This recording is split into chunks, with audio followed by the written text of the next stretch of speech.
Welcome to your one-stop shop for gaming, gadgets, technology, anime, video games, comic books, and anything else you can think of. It is the Geekspeak Report here at SpeakGeekspeak.com. Episode 7, Part 4 of the Geekspeak Co-Host Challenge. Today we are joined by Lori Thomas, alias Tamalo, on the comic forums. Here we are with Geekspeak Report, Episode 7. Hey there, everybody. My name is Ian Levinstein, and welcome to the Geekspeak Report, Episode 7. Well, here we are with another part of the Geekspeak Co-Host Challenge, the fourth person out of the gate, and introducing you here. You've probably heard her a couple times before. She was on Comic Timing once, she was on Geek Brunch, and I know she's got her own thing coming soon, but Tamalo on the forums, Lori Thomas, to everybody else there out in the real world. What's going on, Lori? Nothing much. So let's give everybody a little bit of a background of your geek cred a little bit.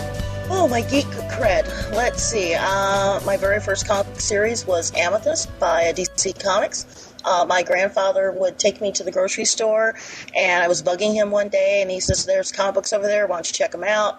And I saw a couple things I liked, and there was this really cool teenage girl, and she had this jewels that were around her, and it turned out to be Amethyst. It was the first series. He bought it for me, and I've been hooked ever since. And like I've said previously, I had a serious love affair with Thor for about 15 years. And then I've gradually moved on to other things, got out of comics for a while, and I've been back into it full-time for about 4 years now. Now, did comics open the door for you for being into other geeky things, like geeky TV shows, sci-fi, that sort of stuff? Yeah, my first major geek TV show was probably Star Trek: The Next Generation.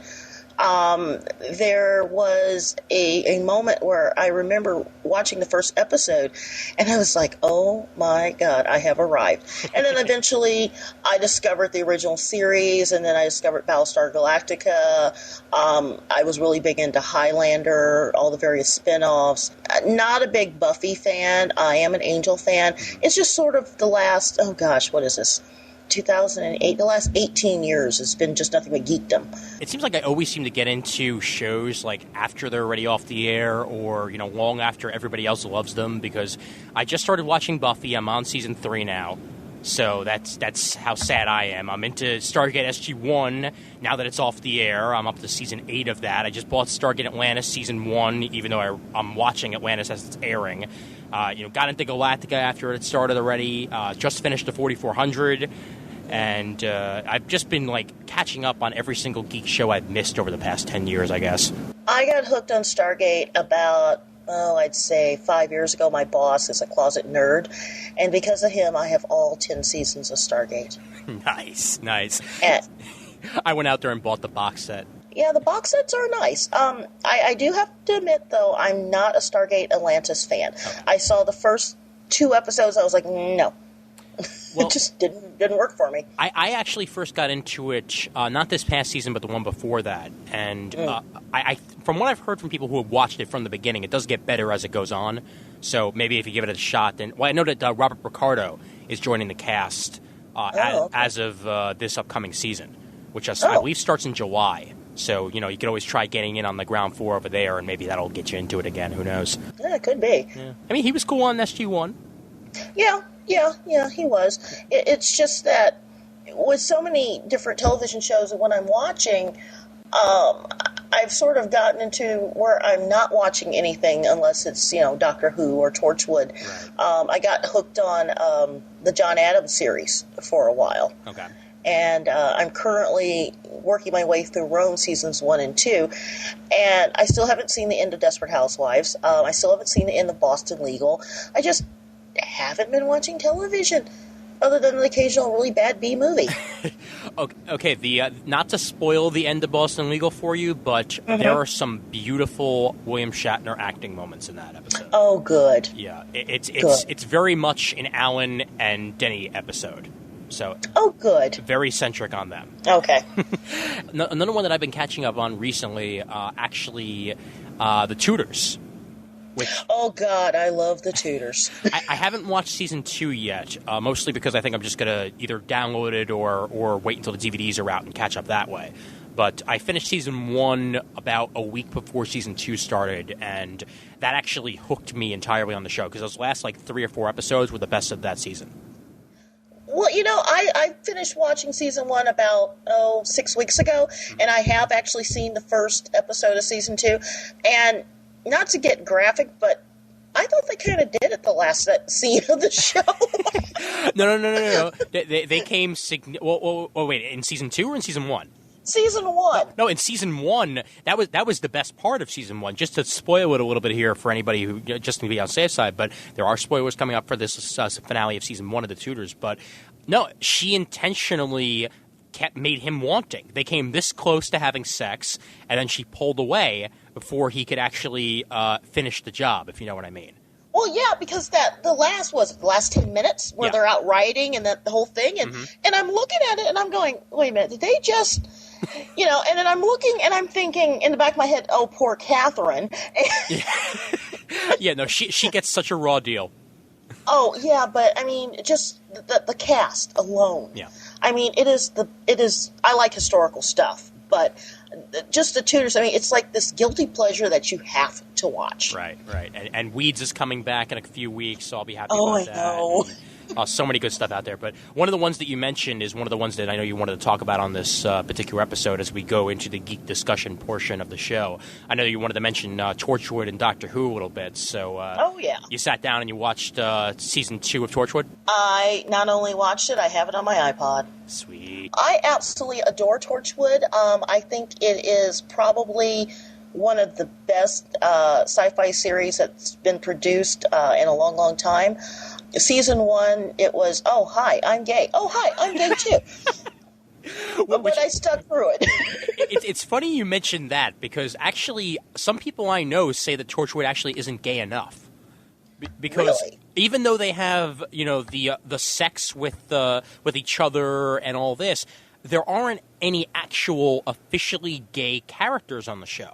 Everybody's bisexual. Yeah, well, yeah, I can see that. Yeah. I mean, John Barrowman, I don't know, when I first started watching, I thought, oh my God, this guy looks better than Tom Cruise. And I went to the website, and I was like, oh, he's gay. And then about 30 seconds later, like, it doesn't matter. Well, have you ever watched the clip of him singing Springtime for Hitler from the, it was the producer's movie that came out with Matthew Broderick and Nathan Lane in the main roles. Oh, I've seen the movie, and I don't remember seeing him in the movie. See if you could find it on YouTube because there's a clip of him. He was actually the blonde SS singing "Springtime for Hitler." Oh yes. Yes. And this was before he was Captain Jack, and of course after he was Captain Jack, this became like one of the most popular clips on YouTube. It's like, holy shit, it's Captain Jack, and he's singing "Springtime for Hitler," and he's blonde. Oh, I have to look this up. Oh man, but yeah. Oh yeah. Torchwood. I guess the best way for me to describe Torchwood is it's sort of like X-Files meets Angel, where you've got like the, almost like the Scooby Gang going out there to try and deal with the extraterrestrials. It's more mature than Doctor Who ever was. There's sex all over the place, as you've mentioned, but the stories just keep on getting better and better. Oh yeah, I mean there were certain episodes that just sent chills. I'm looking right now. The one where it was the circus, and it had the two circus performers or vaudeville performers, and they were actually on a film, and they come to life. That was probably the creepiest thing I've ever seen in my life. I could not sleep that night. It was just absolutely. It gave me chills. Still not nearly as creepy though as the Blink episode of Doctor Who. Oh, no, I can't watch Blink. I just, oh, no. And now Stephen Moffat is going to be the showrunner of Doctor Who, so I'm sure you'll get more and more shows like that. Oh, that should be interesting. Mm-hmm. That should be very interesting. I guess that the thing that really got me with Torchwood, and I do buy Torchwood magazine, is that each episode really sort of built upon the last episode. Okay. And I think that the thing that just sort of bothered me is that, your main characters are having deeply personal issues. Mm-hmm. They're barely getting along with each other, but at the same time, they can sort of pull it together. And the writing, just the mood and the setting, and you've got Captain Jack. It is. I can't even describe how good it is to have a really good episode of Torchwood. Right. I think my favorite episode from this particular season of Torchwood, the season 2, was the one with the I guess he was sort of an entity. The guy who ended up a member of Torchwood, even though he had never been there at all before. To the point where they even inserted him into the credits for that particular episode. If you watch the beginning, they add 2 scenes of this guy, and you're like, okay, that's kind of weird. And then she walks into the office, and there's this guy that she's never seen before, and his memories replace those of her husband. That's true. That is true. That was very scary. It was messed up. And just in general, too, that's the episode we learn more about Captain Jack's life. There's a nice role reversal between Tosh and the Dick, as I like to call him. the guy who gets zombified in the show. Owen? Yeah, Owen. There we go. Yeah, Tosh and Owen change places in this episode, where one of them becomes the nerd and the other one becomes the the sex pot. And, right. And it was just really, really fun. But every single episode of Torchwood just has me on the edge of my seat. Oh, yeah. I'm looking at now, my favorite episode was the wedding episode. It's called Something Borrowed. Okay. That was the best one for me. Right. And that's the one where she ends up waking up, and I keep on saying she. See, I suck with names. This is the one thing you're going to have to learn about me here, because actually remembering the names of characters is the most... Gwen, thank you. Gwen wakes up, and all of a sudden she's 9 months pregnant. Yeah, that was great. Having to explain that to the wedding guests was certainly fun. Oh, yeah. But, I'm expecting a lot out of Season 3. I don't know where it's going to go. I mean, not to spoil the finale for everybody out there, but the finale changes a lot about the show. And it's going to be difficult to actually sort of get that same sort of feel back to the show with 2 main characters. Major things happen to 2 main characters on a show. Well, it says here that Season 3 is basically going to be a 5-part miniseries that's going to air over a week. Okay. So we're not getting the 13 episodes, which makes me kind of sad. Well, they do that in Britain a lot. This next season of Doctor Who is not going to be a season. It's going to be 3 movies, if memory serves me right, where one of them is going to be, I think, an hour-and-a-half episode, the other one's going to be an hour-and-a-half episode, and the other one's going to be a full-on Doctor Who movie that's 2 hours long. And then we get the next season of Doctor Who with Stephen Moffat as a showrunner. Oh, okay. So I assume they're probably doing sort of the same thing with Torchwood, just to, I guess, maybe not give you too much of one or the other. But I certainly hope we get a full 13-episode season after that. So where would you scale it on, a scale of 1 to 5 for this season? I would give it a 4. Okay. All right. So almost amazing, but 1 or 2 things that sort of went for you.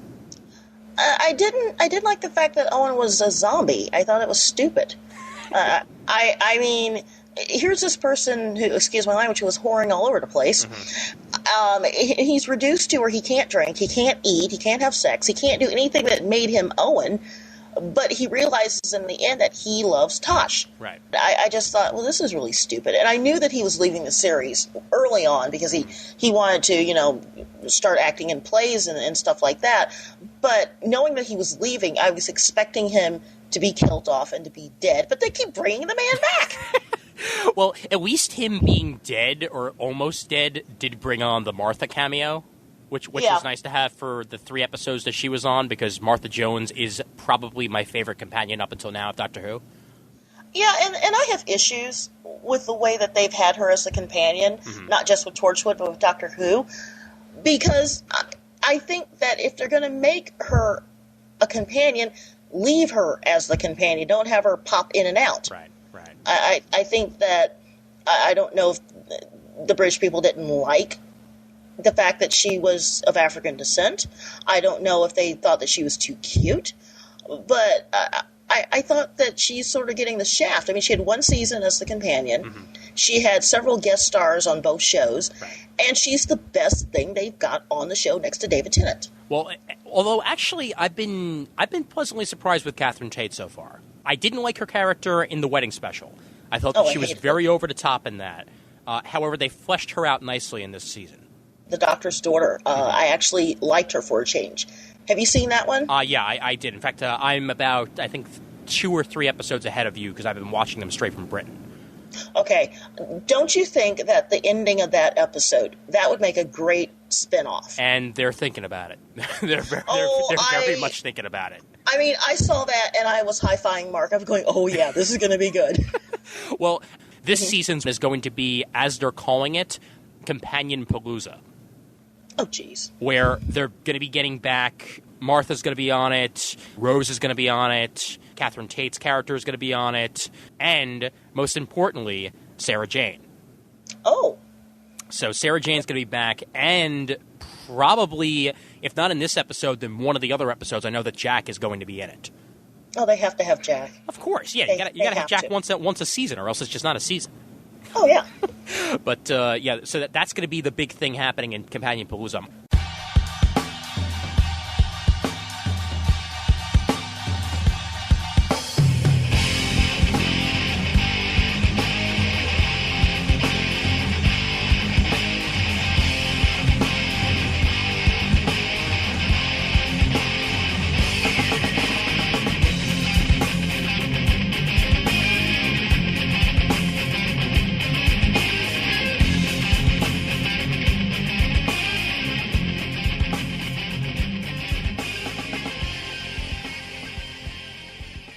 What was also a lot of fun for me, and this is segueing into one of the things I wanted to talk about here, it was an Academy Award winner, but I didn't see it in theaters, so I actually first watched it. I got the 2-disc special edition at Virgin Records here in Manhattan.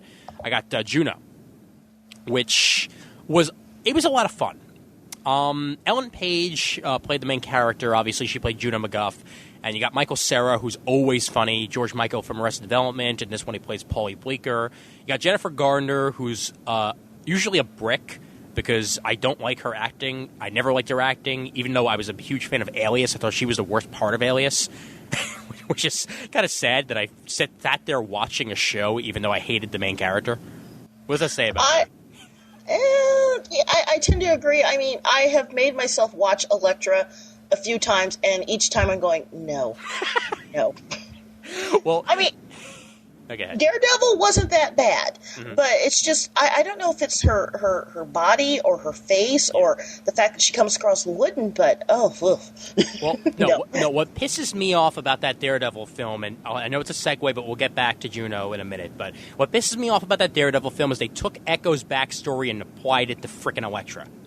Yeah, that bothered me too. She looked good, and that was about it. well, in this, actually, her style of acting does sort of help the part because she plays this very needy woman called Vanessa Loring who's trying to get herself a baby at all costs. I mean, she wants to be a mother no matter what, and she can't be a mother. At least that's what the doctors have told her. And Jason Bateman plays her husband in this, Mark Loring, and he's this washed-up 90s rock and roller. Like, he basically wants to be Kurt Cobain 10 years after Kurt Cobain, and it's just not happening. He's stuck in this phase. He's writing jingles for TV, and he just doesn't feel like he's ready to be a father, even though she's ready to be a mother. And that's one of the main plot points of the movie itself. And you have a movie where both Michael Cera and Jason Bateman are in it. They don't have one scene together. That's a missed opportunity. That is. And I have to say right now that I have not seen Juno. Okay. But I am familiar with Diablo Cody. Okay. And I think that from just what I've heard and what I've seen in the wiki page, I think that for her to write this was absolutely breathtakingly beautiful because of her life experiences. Sure.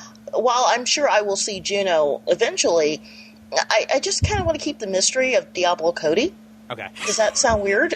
No, that's fine. That's fine because I've actually, I sort of felt that way myself about certain things.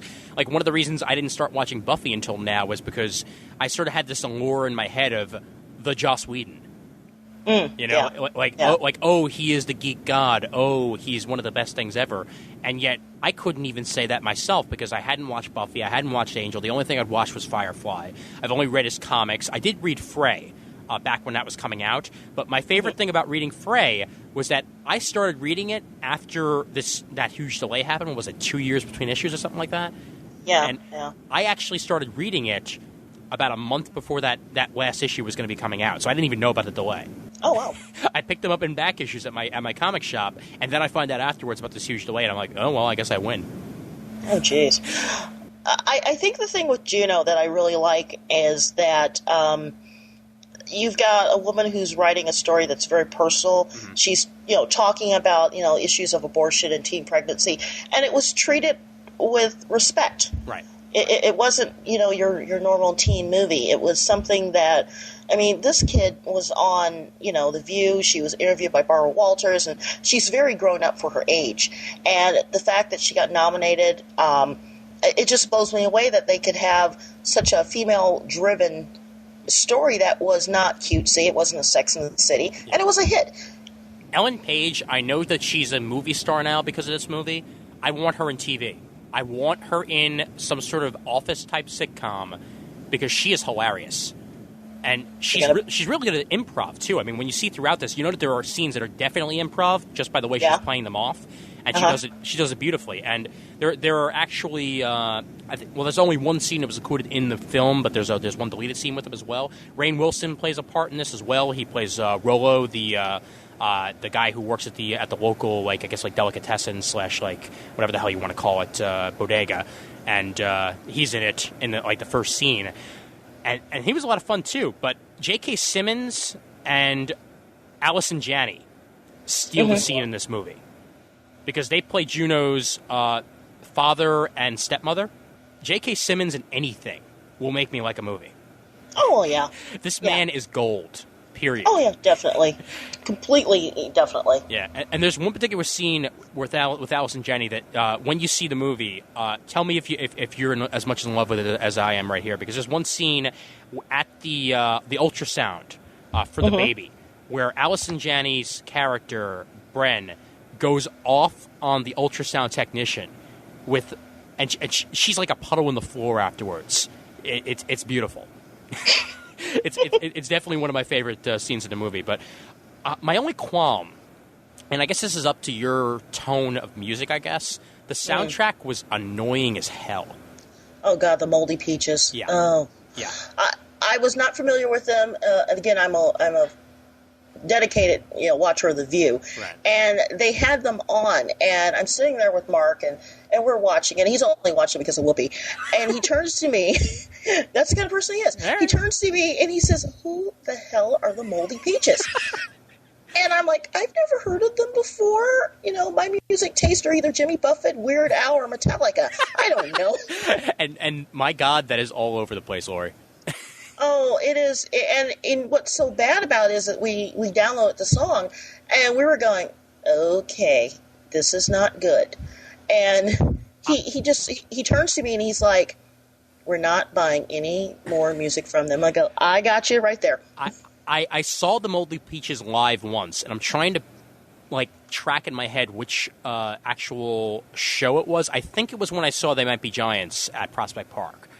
Oh, okay. And I remember turning to my then girlfriend and going, what the hell is this? Because it just didn't feel right. If it wasn't that, then it might have been the again at the Prospect Park, because I'm trying to combine the two. But I went to see Cake at Prospect Park once, and the Flaming Lips were also on the bill. Now, if you've ever seen the Flaming Lips live or any of their performances, they are basically like a circus. Oh. Okay. They have all these extra screens and stuff, and they've got these medicine balls that they throw out into the crowd, and it's like an adventure. They put Cake after the Flaming Lips. So in essence, it was hey, here's this great crazy insane band that you're either gonna love or hate, and then there's Cake. I went to see Cake. I would have rather Cake been on before them, so I could have left. But what are you gonna do? Oh well. Yeah. Yeah, I've been to a couple shows like that. But, overall the movie's a lot of fun. I included in this geek review thing because Jason Bateman's character is, in essence, a geek because he's a music geek. And he does mention a couple of random things here and there that probably technicians would understand a little more than I do. But I would give it about. I'm going to give it the same rating you gave Torchwood. I'm going to give it a 4 out of 5 because it's just it's fun. It's a very, very fun thing in general to actually be involved with. So that's what I'm going to go with there.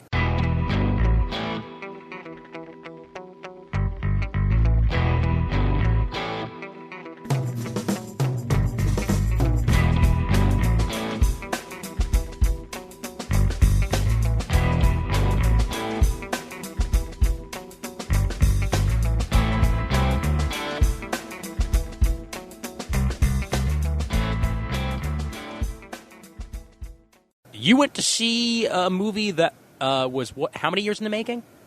19. I'm sorry. Obviously, we're talking about Indiana Jones. I saw it too. I'd like to hear your take on it first. Okay, first of all, let me just say that I used to have a cat that was named Indy, and it had a brother that was named Jones. Okay. Saying that, I love Indiana Jones. I actually went to school studying history and archaeology until I discovered I had to examine mummies, and I switched to history based upon this. I remember when I was in junior college, in the afternoons, I had about 3 hours break between classes, and I would go down to the Media Resources Center, and every day for a year, I would check out The Last Crusade and sit in a little booth with a viewfinder and a little video, and I watched The Last Crusade every day for a year. If I don't know it, I've forgotten it. Indiana Jones, number 4. I didn't like the alien part. I thought that seeing the cast and seeing how well he's aged made it a good movie.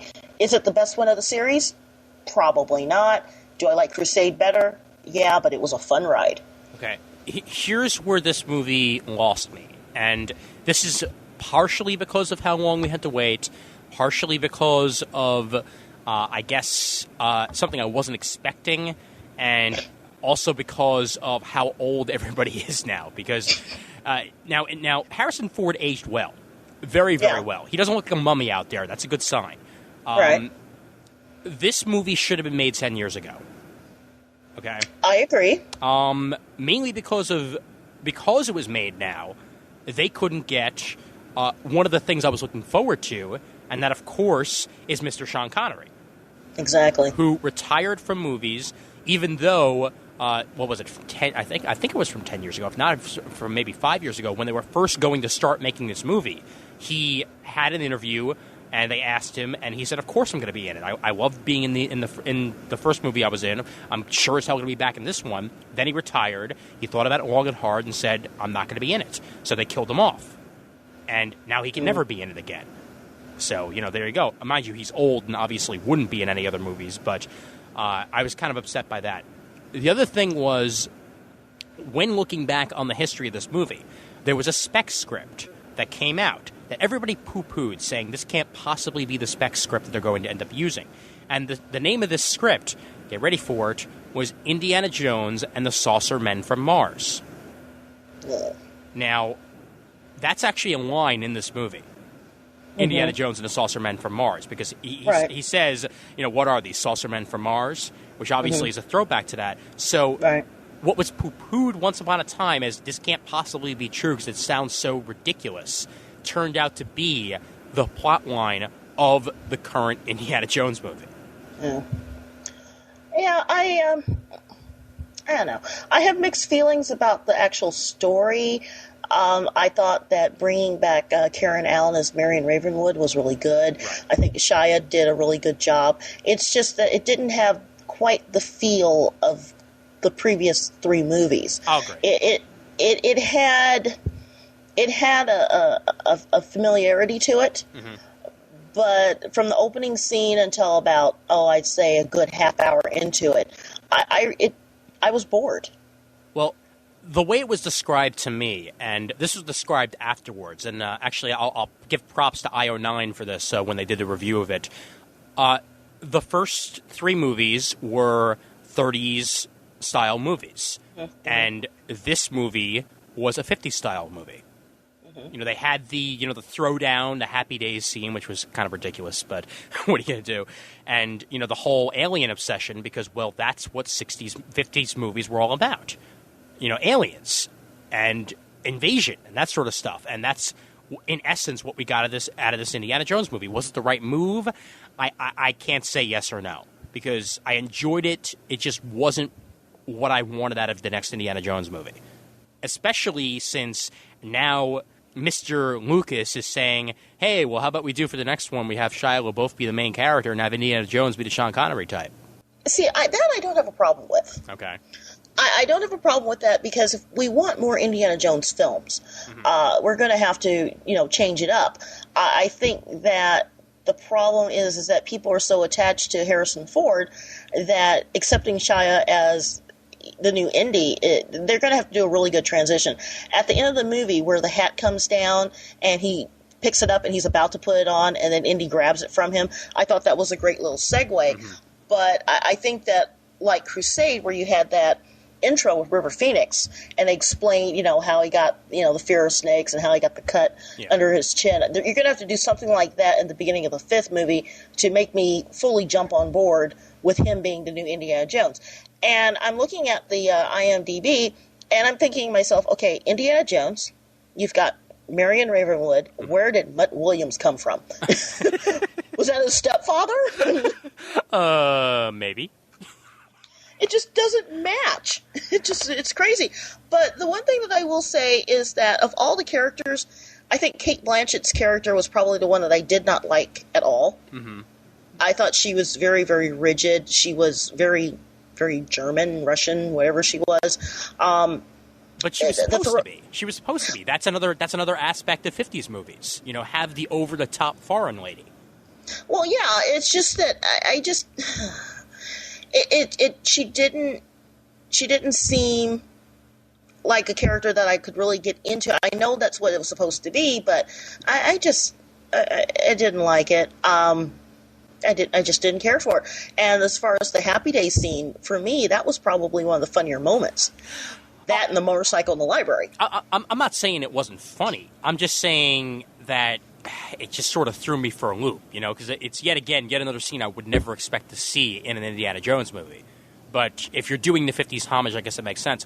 But actually, even more jarring than that, though, was the CG. Specifically, the scene with the ants and the actual spaceship scene. Both of which just...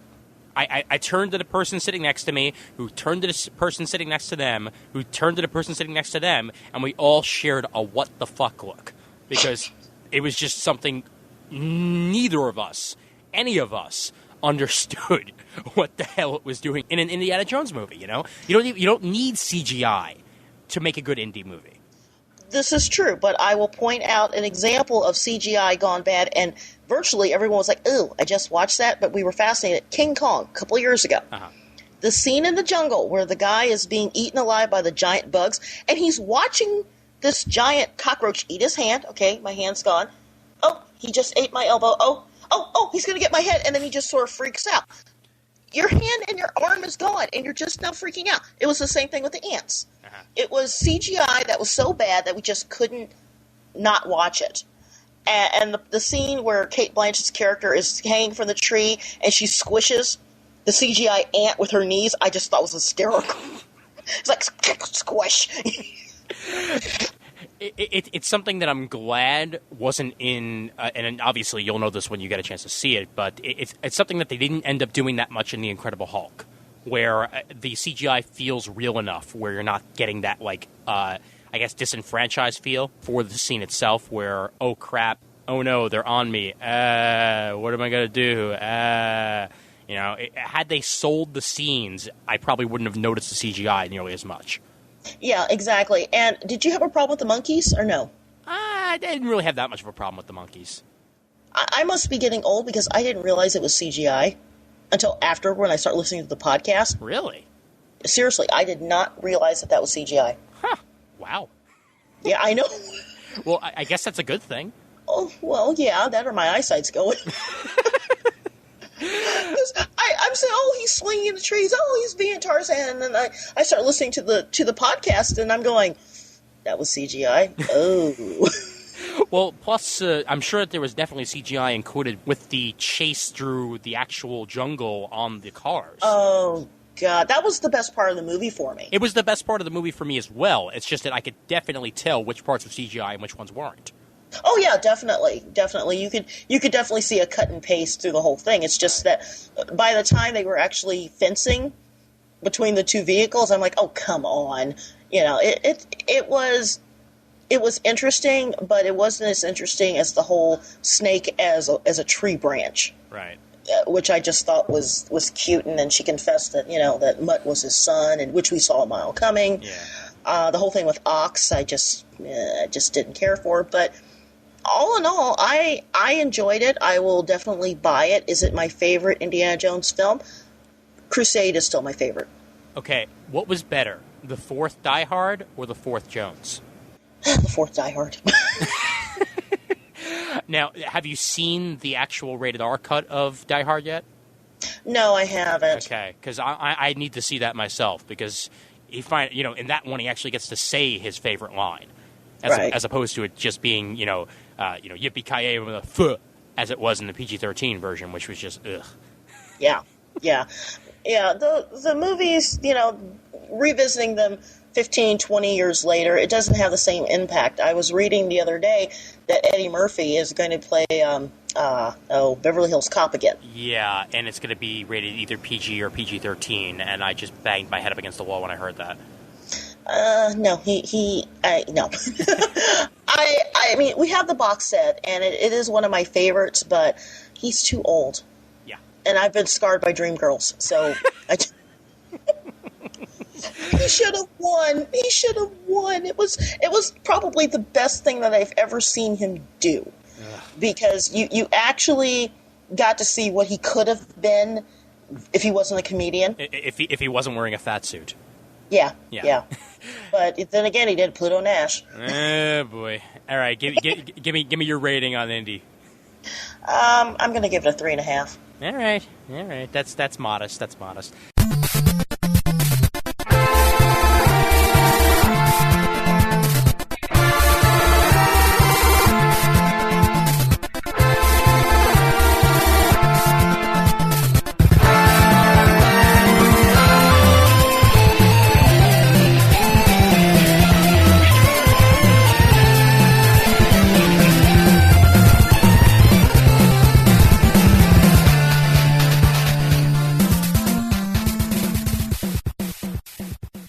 So yeah, switching over to video game reviews, I got two for you right here. Now I know that you're not much of a video game person, Lori, but you ever played a Nintendo DS? No. Okay. If you were to play a Nintendo DS, I think this would be the sort of game that you would get a kick out of. Okay? It's called Cooking Mama 2. The first one was just basically the same sort of thing, but in essence, what this game is all about is with your stylus, you're cooking food. Oh, jeez. So they give you recipes to follow, and you've got to do the, whatever it tells you on the screen. If they give you an onion, you got to chop up the onion. If you're doing a stew and they tell you to set the heat to medium, with the stylus, you move it over and you set it to medium. If you're, stirring, you got to stir and that sort of stuff. And you would not believe how addictive this game is. I'm looking at the wiki page and I'm thinking, yeah, this could be fun. Well, okay. It's got a picture of Cooking Mama and it's like an ear of corn. Mm-hmm. And I'm thinking, okay, this could be interesting. But as someone who's the main cook in my family, I don't know. Unless they're showing me something new. Okay. Before we started recording this episode, I was talking about how I had my cooking experiment for the day. And I'll admit, playing Cooking Mama got me in the mood to cook. Oh, really? Yes. Oh, it was a combination of being at the supermarket at the right time, reading my Bobby Flay book, and playing Cooking Mama that got me in the mood to cook. Because when I see the stuff they're doing here, and they do everything. I mean, like you make pizza in this game. There are soups that you make. You can do something as simple as make a hot dog in the game. But what they added in this, they added two things. Number one, you can cook for either mama or the kids. And there are certain foods you're allowed to cook for mama, and there's certain foods you're allowed to cook for the kids. And this is a separate mode from the regular cooking mama mode. So you can just do regular recipes, or without being given instructions, you could try and cook meals for the kids, which is a lot more difficult than you would think. Oh, wow. Well, I can see that because kids are picky. My only question is that what's the ultimate goal of the game? Is it to finish dinner, or is it to rack up points and open up a new menu where you have new recipes? That's actually what the point of the game is, actually. Depending on how good you do, you get a medal. If you do really, really sucky and screw up at everything, you're not going to get any medal. If you do get a medal, you're going to get a gold, a bronze, a silver, or a gold. If you get a bronze, a silver, or a gold, you unlock a new recipe. Oh, so okay. Then you can go and cook something new. Also, what they added in this is they added a gift system, where if you do something absolutely perfect, you're going to get a special point, a special added bonus. And once you get to 5 of that, you get to choose between 3 gifts that they give you, and it opens up either a new avatar or sometimes a new ingredient or something like that, and you can then use that for one of your things. Well, let me ask you this. Mm-hmm. Do you actually get recipes that you could print and maybe use in real life? See, that it's not nearly as into it as that. However, with the game itself, you can perhaps see a dish you never even thought of making and then go online and search for the dish. You could do that if you want to. But, I mean, they do give you the full name of a dish. They don't just say, spaghetti. They give you, like spaghetti and meatballs with whatever sauce, or if you're making a stew, it'll specifically be like a pork stew with such and such, and you'll go from there. So it's as close to cooking as you can get on a DS. I'm not quite sure what that says about this game. Well, that just makes me wonder when's the Paula Deen edition coming out, because then I'll get it. Oh dear. I'm more of a Bobby Flay guy myself. I watch Throwdown all the time. Oh, Throwdown. They did a Hot Browns, and we got into an argument because I'm from Springfield, Illinois, where we have something called a horseshoe, which is similar to a Hot Brown. And my husband spent about 30 minutes trying to tell me that a Hot Brown and a horseshoe are not the same thing. I'm just pissed with Throwdown because he beat Junior's cheesecake. I know. Nothing beats Junior's cheesecake. I'm sorry. He doesn't win often, but when he does, it's like, oh no. Yeah. I think if I remember correctly, he won eggplant parmesan also. Yeah, he did. He came close with the donut one. Yeah. The donuts was close. What was it? Was it the one? It was on last year. Was the one with the fried chicken? Yeah. Mm-hmm. Yeah, that one was interesting because I actually thought his recipe was better. Mm-hmm. I don't know. I love Throwdown. I think that it's one of the most brilliant shows. But since I'm a grill girl, I love his grilling and barbecue shows better. Gotcha. Mm-hmm. No, but makes perfect sense, yeah. Do you remember, must have been 8 or 9 years ago, he had a live Food Network show where it was in one of his restaurants, and they actually cooked the meal and discussed the meal while he was preparing it in front of like a studio audience? I think that might have been before I had Food Network. This was probably 8 or 9 years ago, and it was so much fun because it was when he was really using all the peppers and the chipotle, and it was an awesome show. It lasted maybe 2 years, and you really got to see who Bobby Flay was, and I missed that show. Well, they should rerun it. I mean, they should at least or bring it back in one fashion or another. Because Bobby Flay's huge now, so why not just add one more Bobby Flay show to the rotating schedule that they usually have? Well, yeah. I mean, they have shows that I don't care for. They've got Down Home with the Neelys, which I think they need to be shot. But I saw that show and I was like, no, I don't think so. Diners, Drive-Ins, and Dives is my show, man. Oh, I love that show. Yeah. I also like Sandra Lee, Semi-Homemade. Right. I think that's a good show. Yeah. I'm not feeling Rachel these days. Oh, I can't stand her. I've had too much Rachel. But my favorite show that was taken off the air because he lied was the one with Robert Irvine. Dinner Impossible? Yes. Yeah. I was heartbroken. I was like, no, he lied. Oh, no. Because I love that show. Because, I mean, first of all, the man's recipes were so simple.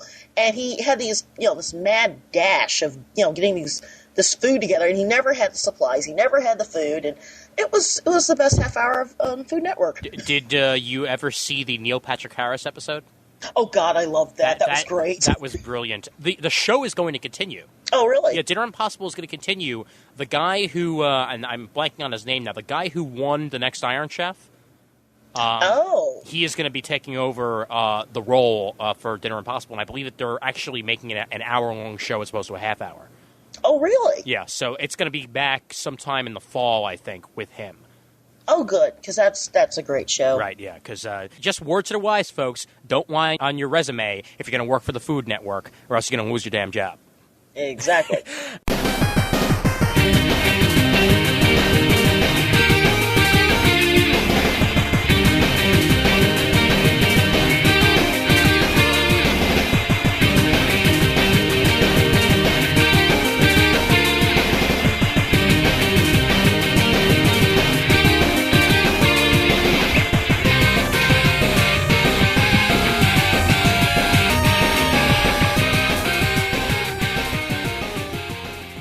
Anyway, moving on from there to another game that you might have fun with, let's talk some Mario Kart Wii.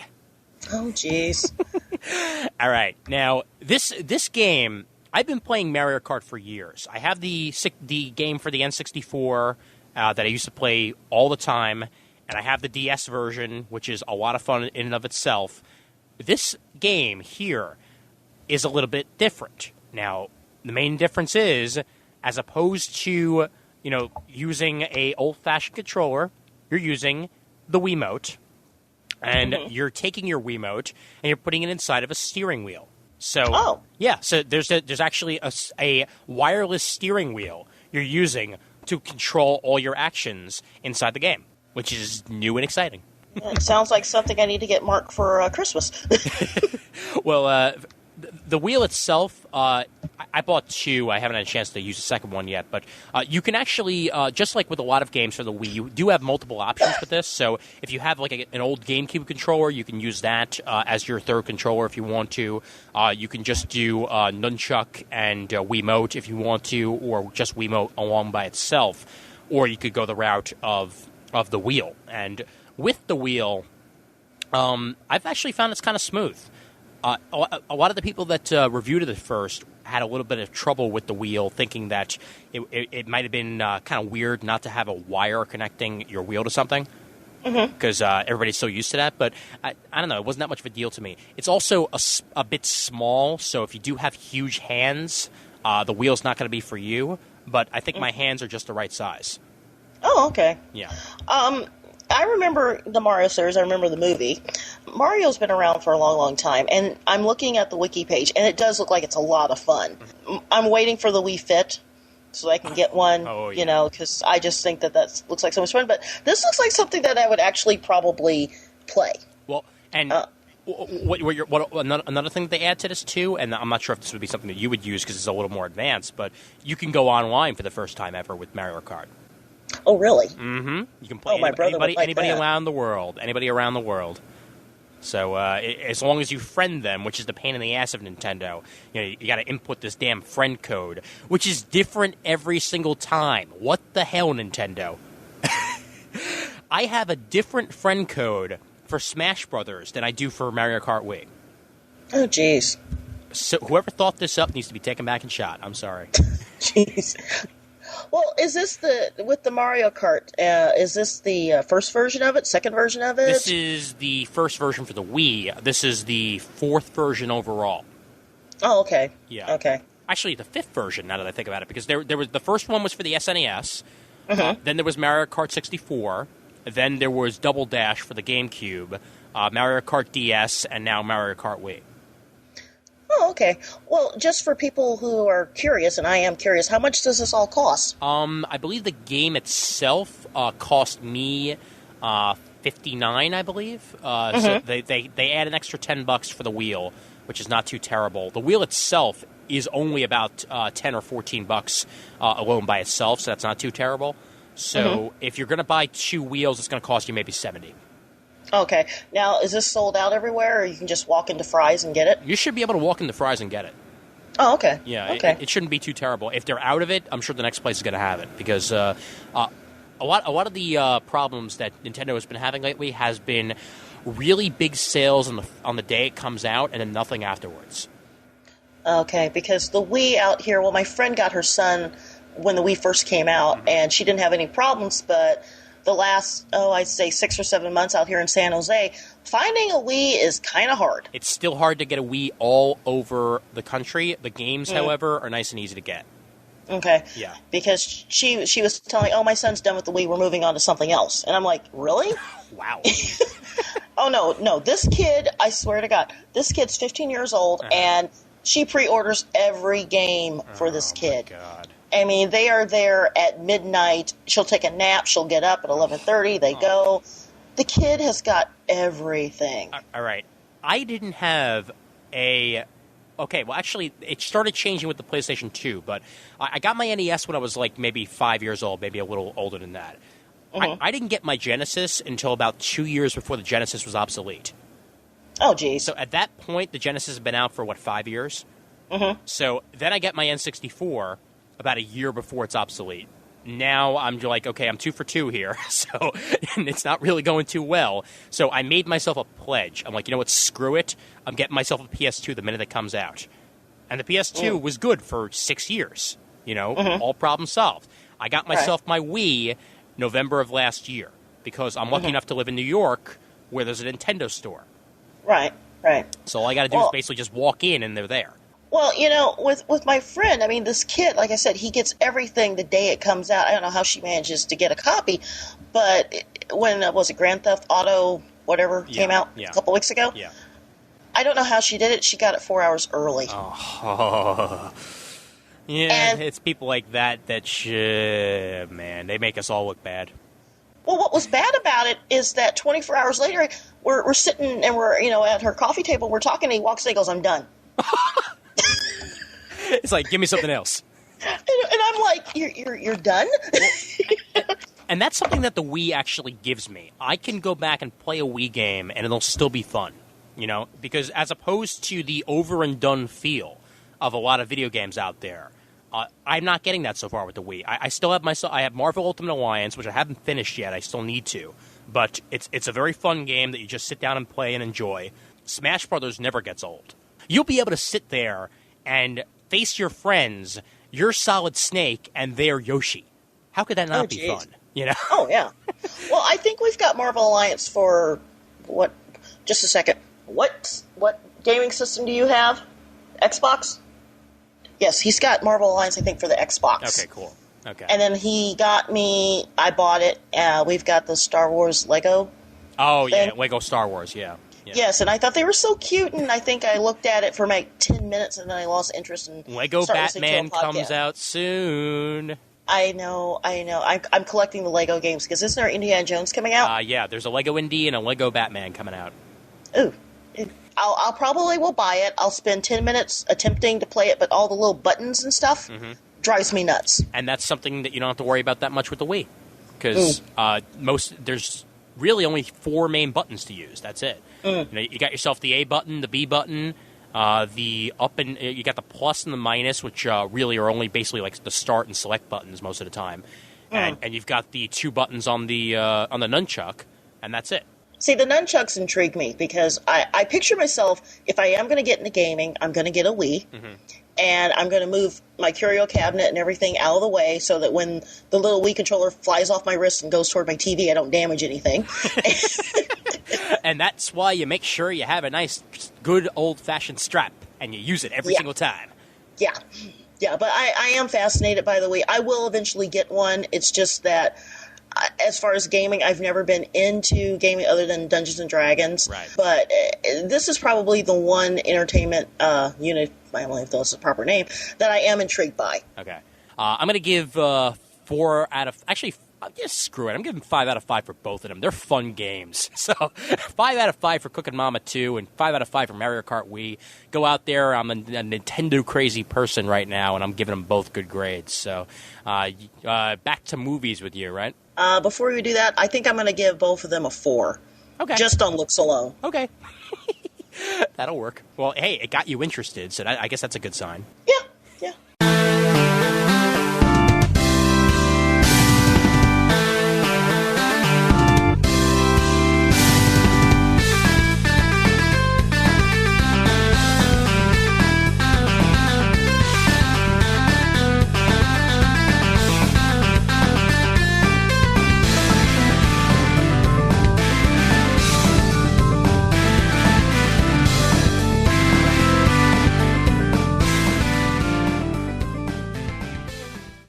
All right, so you got, as I like to call it, the favorite stoner movie of America to talk about, right? Oh, God. We went, and it was a group of 30 and up, and we went with the young ones, meaning they were 26 and 27. Okay. It was kind of fun, because when we saw Harold and Kumar, I, of course, have seen it. I'm more of a Super Troopers, Harold and Kumar type of a person. Okay. So is Mark. My best friend, Tracy, went. The other one we went with, the one that has the son that gets everything, she just sort of sat there. This seems like a very fun person. Well, she's never seen the first Harold and Kumar movie, so we described it to her. And she was like, oh, okay. Now, mind you, being over 35, this is how our weekends go. We get on the phone, we talk, we make plans to get together for Saturday night. We then go out and we purchase all the different flavors of Malibu rum. Our current favorite is banana. Okay. Then we get the Dole pineapple juice or various juices, and we sit and we drink and we talk and and we watch crazy movies. Mm-hmm. And this was, I think, we were doing Passion Fruit when we were talking about going to see the movie. So we go see the movie. We're of course excited because it's got Neil Patrick Harris. What would Neil Patrick Harris do? And we sit down, and we're at one of the older theaters here in San Jose. It's one of those dome-shaped from the 70s. Mm-hmm. So it's kind of cool, really small seats. And we get in, and it starts, and I'm laughing my ass off from the moment I start watching it till the end. Bump on the Log is like, it's okay. Now, I refuse to see any Howard and Kumar movie in the theaters because I believe it is strictly a DVD experience. Well, yeah. Yeah, but I couldn't wait because I have such good memories of the first movie. Uh-huh. I mean, that scene in the Corvette and the top and the girl and the Neil Patrick Harris. Suit up. Oh, God. And then when I found out that he was gay, I was like, oh, that's good acting. Oh, my God. Hey, I mean, come on. He plays, one of the straightest guys on How I Met Your Mother. I just started watching that a couple of weeks ago. That is so good. Yeah. He plays Barney, right? Yeah, Barney. Mm-hmm. Oh, God. It was absolutely hysterical. I just pre-ordered Season 2 on... Actually, not pre-ordered. I ordered Season 2, so I'm going to get that because I watch it religiously. Mm-hmm.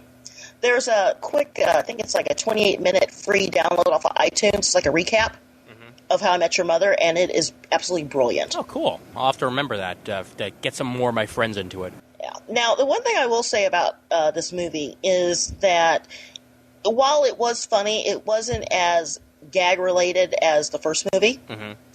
I think that there were some parts where it's definitely slow, but it lived up to what you thought the movie would be. I thought that the part where they were only in Gitmo for maybe 10 minutes of the movie and then they escape, and how they escape was so hysterical. They just walked out. Damn it! Now I can't wait to see this freaking movie. I'm waiting for that. They just sort of walk out and they wind up at their friend who is a drug dealer. And I'm going to get a little graphic here. Have you seen the movie at all? No, I haven't seen the second one at all. No. Okay, I'll see if I can describe this as ladylike as possible. Okay. Their friend. All right. First off, it's one of my shows. You can be as graphic as you want. Okay, I can't believe I'm saying this. My grandmother would kill me if she was like, they walk into a pussy party. Okay. Okay. Their friend is I guess he's a drug dealer in Miami, and they're tired, and of course, John Cho's like, "You're an idiot! I'm going to kill you!" That whole thing, right? So Harold is all pissed off, and Kumar's like, "Oh no, our friend." Well, they knock on the door, and there's this girl, and she's not wearing any bottoms, and they're like, "Whoa, what is this?" And then they walk in, they realize that none of the women have bottoms. So they get to the pool area, and their friend's like, "Oh yeah, this is my bed." He goes, "Everybody does topless." He goes, "I'm doing bottomless." And in order to help them, they have to basically remove their bottoms. So they do, and they go, "Well, what about you?" He goes, "Dude, I've been here the whole time." And he rises up out of the water, and he's got the hairiest damn crotch you've ever seen. It's just like, my eyes. It was hysterical. There's another scene in the movie where they're on the run, and they literally meet the hillbillies. And this house is like Ma and Pa Kettle. It's just, the dog, the butter churn. It's just screwed up from the floor up. Beverly Hillbillies before they went to Beverly. Yeah. Yeah. They walk into the house. Manhattan townhouse. It's got all the electronics. It's got an HD TV. It's got a Sub-Zero fridge. It is hysterical. And so they're feeding them dinner and their stuff, and what do you think? We're a bunch of hicks. We got our three-eyed son in the basement. And they're like, no. Well, it turns out they did. All right, I'm sold on it. I'll be sitting down there and watching it when it comes out on DVD. It is absolutely hysterical. And I will say that these type of movies, while a lot of people don't like them, you have to have one of these type of movies come out at least once a year. Yeah. It's good fun if you are mature enough to handle the humor, or if you're not. It gives me hope that one day I'll get Super Troopers Part 2 and it'll be good, not Club Dread. All right, you know what? It's sort of it's a type of movie that screams to me. Sure, if you're into marijuana, that's fine, but that's illegal, so I can't actually mention that. And I've never tried it in my life, so I wouldn't know. But it's the type of movie where I'd sit down, with a bunch of beers, tortilla chips and dip, and just start cracking up. Oh yeah. It's also a repeater movie. It's one of those movies where, and again, we work at a strange place, but we'll just be having a conversation at break, and all of a sudden we'll start doing lines from any of these movies, and everyone's just looking at us like, "Okay, you guys are crazy." That's how I am with the show Frisky Dingo on Adult Swim. I will just randomly start breaking out. We can never go back to Arizona. Yeah, so I recommend Harold and Kumar, Escape from Gitmo Bay. It's a great movie. It's mindless fun, and you just got to see it. Does it get the 5 out of 5? Yes, it does. Excellent.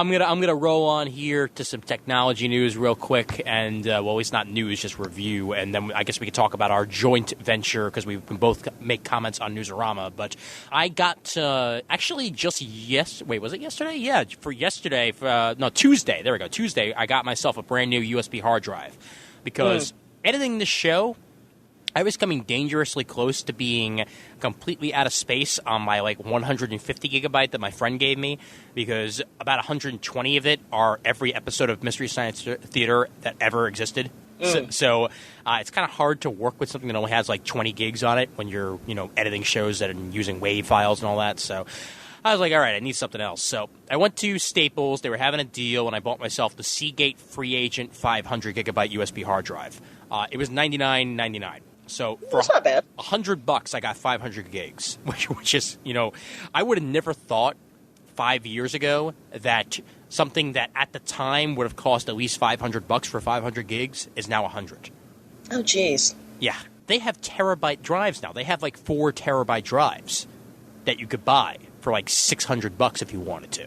one of my friends, Arnie Cavulo, who does the Star Wars Action News, 2 years ago, he bought a terabyte, and he was literally going, "Oh, I got a terabyte!" He was so excited. So I can imagine, now what he's, jumping for joy. Seagate is interesting because when you sent the show notes, I was like, "Oh, Seagate." Now I don't know if you have a good idea of where I live out here in California. Not entirely, no. Okay, I live in Santa Clara, which is a suburb of San Jose, Okay. which is 40 miles either direction, San Francisco or Santa Cruz. Okay. Seagate's headquarters is in Santa Cruz. Okay. Everyone hates Seagate because between them and the Lipton Tea Factory, those were the main employers in Santa Cruz for years besides San Lorenzo Lumber. And they had a massive layoff about 8 years ago. They laid off half the plant. No, I'm sorry. They left 130 employees. Oh, crap. Out of, I think, 4,000. Oh, dear. Yeah. So Seagate is not a topic that people in Santa Cruz really want to talk about. So I thought that was funny when you emailed me. I'm going, "Oh, I know Seagate." Well, I basically went with Seagate because there's a gated community in Brooklyn called Seagate. And I thought, hey, that's funny. Yeah. Had I had known about the layoff, maybe I would have thought a little different. Well, see, I didn't know this until after the fact because one of my best friends, I sort of referenced it on the board. Remember I was saying I couldn't go on vacation because of a certain friend? Okay, yeah. Well, she lives in Santa Cruz, and one day we were talking about, the big tech boom and how we lived through it and how everyone doesn't have a job. And I mentioned Seagate, and I got a 20-minute rant about that. And my ex was a computer guy, and he used a lot of Seagate products. And my current uses a lot of technology, and he's always looking for hard drives. So when I mentioned, about Seagate, his eyes lit up because today we had our first experience with the Kindle. Ah, okay, yeah. Or as I like to call it, Amazon's baby. My boss brought in his Father's Day gift, which was the Kindle. And normally he doesn't let us touch any of his tech that he brings in. I had a full 45 minutes messing with this thing, me and Mark, and we were like, "Oh, we're in love." If they made it color, I would buy a Kindle because the Kindle would be the best comic book reader ever made. Oh yeah. The screen alone, and my husband's biggest thing is that he's thinking, well, just a second, what was the other company that besides the Kindle? Huh? Sony. He's saying that he prefers the Sony instead of the Kindle. E-reader. Yeah, right. Yeah, right. Yeah. But it's a beautiful piece of tech. Yeah, Sony's e-reader is a little. I know that it's a little thinner, so it's not nearly as bulky to put in your hands. Yeah, but I'm sure that the Kindle is going to get better as it goes along because this is only the first version.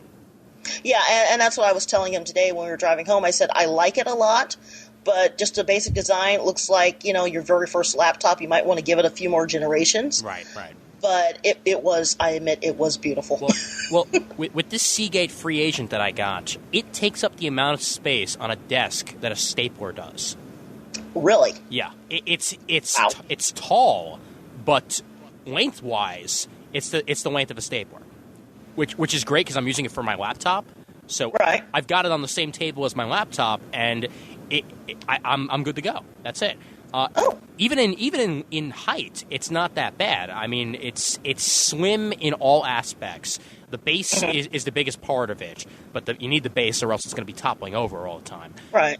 And my only issue with Seagate right now is I found this out after I bought the product, is that they don't actually have a data replacement plan, which means that if your drive malfunctions and your data's still on it, you can't get your data back. Oh. Unless you open up the case yourself, void the warranty, and, then you're unable to bring it back to them in the first place, they're just going to give you a new drive. Now, is this usually normal with this type of thing, or no? I believe it's more normal than people would like.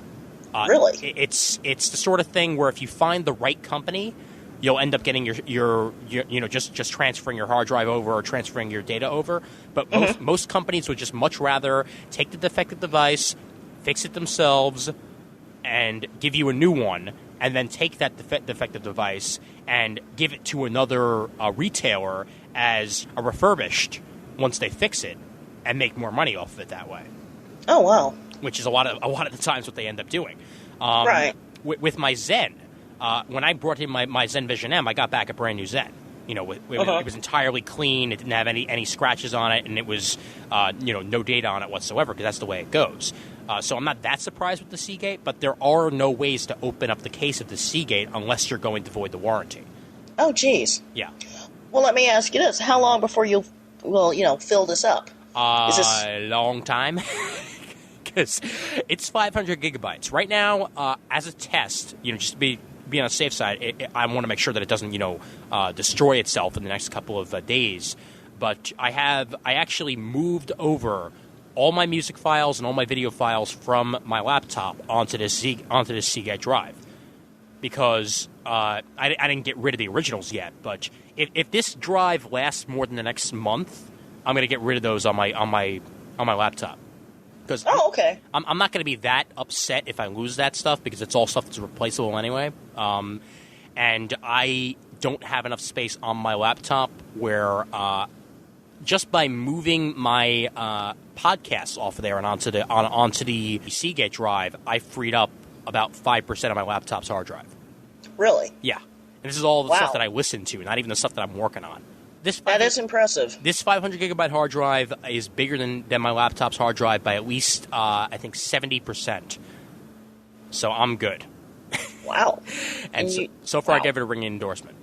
Oh, it sounds like it. It sounds like something I need to look into. Yeah. It's just just know that if it breaks, either, even if it's just like one of the components, you're either going to have to break into it yourself and get the hard drive out and, either buy a new enclosure for yourself and work with it that way, or you're shit out of luck when it comes to your stuff. Sort of like every couple of weeks when I decide to go down to Cupertino and I drive past Apple headquarters, and I'm thinking to myself, iPod, don't die, battery send it. Exactly. So for now, I'm going to hold off on giving it a firm 5 out of whatever, or out of 5, because I've only just gotten it. But so far, I'm impressed. Oh, and actually, one of the other statements I want to make about it: it's so quiet you don't even know it's there. That's a good thing. Yeah, that's a good thing. It barely hums. If you put your hand on it, you'll feel it vibrating a little bit. That's as close as you get. Oh, that's not bad. Yeah. That's actually preferred, because I'm one of these people where I hate noise. Right. And so I turn off the audio on my laptop at work and my laptop at home, because I just hate noise. Yeah. So. Yeah. My laptop's fan makes more noise than this USB hard drive. That is interesting. Yeah. So, real quick here, because it's not really going to need that much before we go on to the geek news. The Newsarama redesign. For anybody out there who, reads Newsarama, used to just be a comic site, not anymore, and completely got redesigned now. Basically looks like, well, almost exactly like Comic Book Resources looks now, which is how I felt. The only difference is that, as opposed to just being a comic site now, the comic news that used to be on the front page is now related to the comic section. So, what are your opinions on the current Newsarama? I'm not a fan. I think it was last week when it was on the forums, there was a link to it, and I went to it, I looked at it, and I'm going, pretty slick. And I promptly clicked out of it and went on to surfing the forums. Comic Book Resources is my preferred news vendor. Newsarama has always been interesting, but the new design, it's a little too slick for me. Not a fan. Well, you know what their biggest mistake was, and I'm going to stick by this. As opposed to keeping their original forums, which had years and years and years of old posts, they decided to make new forums. Yeah. Which was a huge mistake. Because not only were there glitches where you couldn't even log into your old accounts at first, which have since been fixed, but the fact that they were there in the first place means that they didn't even bother to test things ahead of time, and they're doing a quote-unquote beta, which means, it's in beta, we don't have to worry about that. Well, guess what? Gmail's in beta too, and it works perfectly fine. Gmail's never going to get out of beta. That's how Google says, it's in beta, that's why it happened. With this one, they just put it out there so they wouldn't have to say to anybody, this is the finished product. No, this is the beta, whatever. They didn't bother taking any of the old data and transferring it over. The only thing that got transferred over were the actual accounts. So post counts got lost. You can't actually access any of the old stuff. It's all locked up. and they made a huge snafu on that because the only reason that they even have a website is because people visit it and participate in it. So if you take away the participation, where does that leave people? Yeah, because Newsarama used to be just this great source of quickly looking up things and reading what people think, and it was like a smash and grab. I see something, I hear something, I go, I check it out, and then I'm out. And I honestly don't think I will be looking at this website all that much. I'll just stick with CBR. The first time I saw a top 10 list on their comics site, I said, "Hello, Wizard." Oh yeah. Yeah. Whatever. I'm trying out some new websites out there. I found what is it, Comic Express or something like that. That looked kind of interesting and had some decent stuff on it. And then I have like contributors from like Denny O'Neil and stuff like that, which is kind of fun. But for now, I'm just sort of on the fence with Newsarama. I'm going to try it out. If I continue to not like it, well, there's always CBR. Yeah, this is true. Yeah. All right, so you ready to move on to the news? Sure. All right, head on over to the Geek News.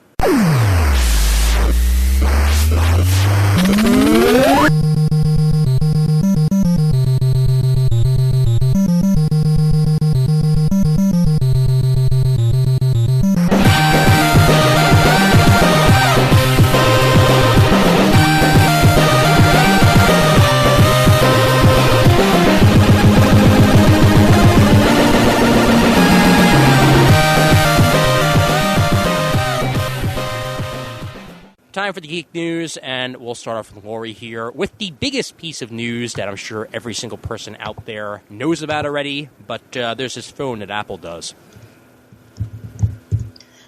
Yeah, they have a new edition of the iPhone. Yeah, you want to run down a little bit? First of all, let me just say that I am still working off of an old iPod. My whole view of technology is I want at least 2 generations to go through before I actually buy a product. The iPhone, it looks pretty good. I like it. I think that it is something that I will eventually get, but I'm leaning more toward an iTouch. The price, if you add in everything that you need to get the services, I think it was kind of Geekspeak, it's actually going to cost you more to get the new iPhone than if you got the original. It depends. It depends, really. It depends on if you're getting the data plan, which you obviously are. Right. And you have to get the 2-year agreement, which sucks. They're actually now, I don't know if you heard this, they're making you activate your phones in the store, which means that gets rid of the jailbreaking. Because obviously if your phone's already activated, you can't do anything about it. So they're forcing you to get a new 2-year agreement. Yeah. Well, it says here that what's new, and I'm looking on Apple's page, it's got the 3G speed? Yeah. Cellular networks. It's got maps with GPS. I have a TomTom. I don't need GPS. Well, funny you should mention that, though, because TomTom's actually developing a software for the iPhones. People who don't have a TomTom will, in essence, have a TomTom. Well, see, I have issues with TomTom anyway. But you go the wrong direction, it gets louder. Which is annoying. Well, does it do the whole recalculating? Yes, it does. Oh, God, I hate that. Or turn left. Yeah. It keeps going, turn left, turn left. When we were trying to get the CGS, at that time it was just CGS 300. We were trying to get the CGS 300. It drove us into a dead end at one point. And then, of course, it did recalculating. And we're just like, gee, thanks. Well, it says here it's got better email management. It's got contact search. It's got a scientific calculator. Huh. Well... That's something I'm going to use every day.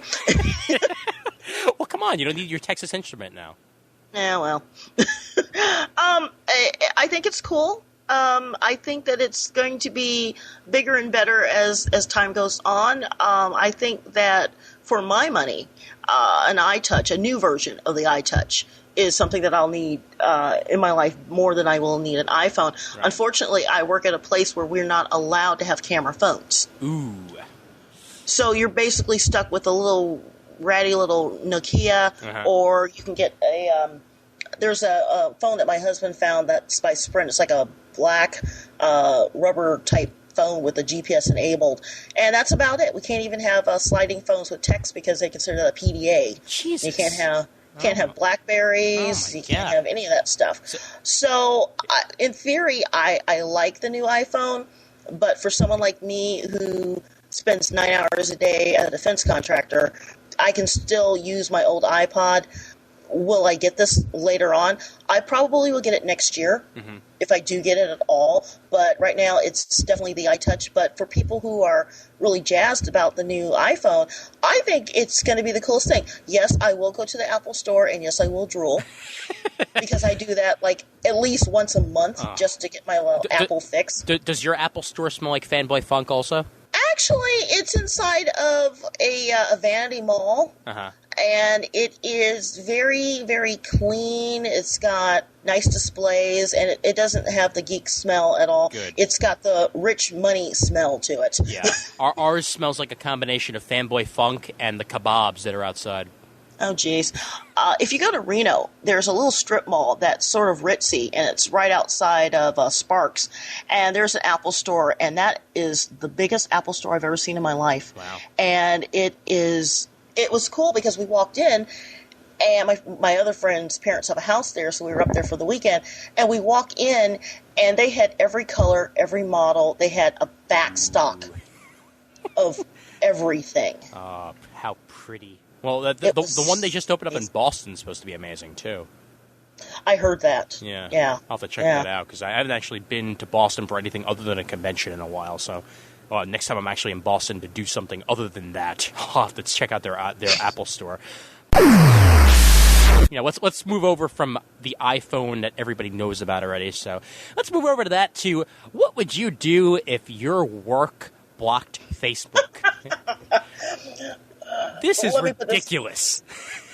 Let me put it this way. Comic Geekspeak's forums are blocked at work. Oh. So you're pulling out your hair, huh? The only thing that I could pull up is Raging Bullets. Wow.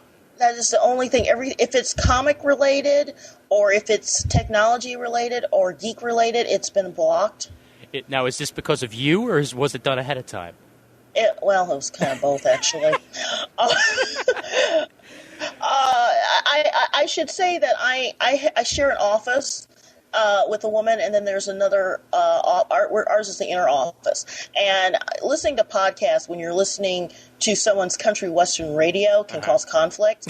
And I was asked to not play podcasts for about a year. And it basically killed me. They finally have let me play my podcast again if I keep it at a decent level. And I can't surf the net. I can get on to Comic Book Noise occasionally.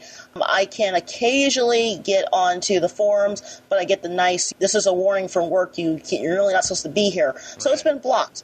But as far as quitting my job over Facebook, no. Well, this story let me read this here. A recent survey by IT services provider Telindus, I think, found that a whopping 39% of 18 to 24-year-olds would consider leaving their jobs if a Facebook ban was imposed, reports VNUnet.com. Another 21% said they'd feel annoyed by such a ban. I assume Telindus did the survey before the last dismal job reports. And I guess so, because, all right. I admit that I surfed the web at my job a little bit, mostly because, well, you can only watch so many Pokemon episodes before your brain explodes. But if they were blocked, they'd be blocked. I'd move on. Such is life. Yeah. What do I do when I get home? I surf the web. I can go without it for a few hours. Yeah, I think that in this economy and the fact that jobs are at a premium, I think that if your company tells you that you can't go to site A, B, or C, then that's just the way it is. Yeah. You need a job. I mean, if you're under 30 and you're trying to take whatever career or job you have seriously, there are certain things you need to leave at the door. Right. And being able to surf, either the forums or certain websites, it would be nice, but at the end of the day, you're there to do a job and they're paying you the money. So if they tell you you can't do that, then I really don't think you have much room to argue. It is their home, not yours. Yeah. Well, at least you can listen to Raging Bullets now, because by the time you're done with the Raging Bullets episode, your day is over. Yeah, that's true. Actually, more like combined Raging Bullets with an episode of my show, and then your day is over. Oh, I start out on Fridays. I'm usually by myself, and I save Raging Bullets. I start that off first. Then I put in Comic Timing. Then I put in a half hour wasted. Then I go to John Suntress because I love his voice. Oh, yeah. And then if there's anything fun, I'll play that, and then I'll just replay Raging Bullets again. Because you just can't get enough Sean and Jim. Well, I'm a DC person, and boy, do they get in depth in their stuff. Oh, yes. But I can't listen to certain things at work. I can't listen to the Fixer's Hideout at work. Oh, yeah.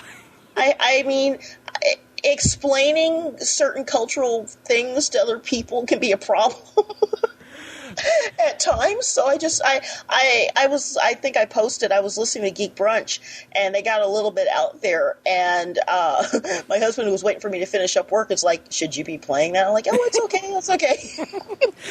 Well, it's like when Raph gets into saying his parents are dead enough times. Oh, God, I know. Wait until you hear the episode I just recorded with Chris Chavez, Equinox. He starts off the show in a beautiful, beautiful fashion. I'll just leave it at that. Since we're talking about comics already, so some Chuck Dixon news for all the comic fans out there, and it ain't good. Oh, God. When I read this last night, I was like, oh, really? I'm no longer working with DC. I'm like, that's interesting. I went to the Dixonverse, and I was looking at that, and I'm going, wow. And so I pulled up the wiki page, and I'm reading it, and I already knew a lot about Chuck Dixon, and I think it's sort of sad because all of the DC writers that I like are leaving because they're dissatisfied with the way that DC's dealing with them. Mm-hmm. And this is just another one who is leaving. Yeah, we're getting some Marvel people. We're getting, Mark Bagley. We're getting J. Michael Straczynski. But this is a period of time where they're beginning to go to each other's companies. Right. And this is either good or bad. I just pray that Jeff Johns never hears of a company called Marvel. Well, hey, his Avengers run, still one of my favorites.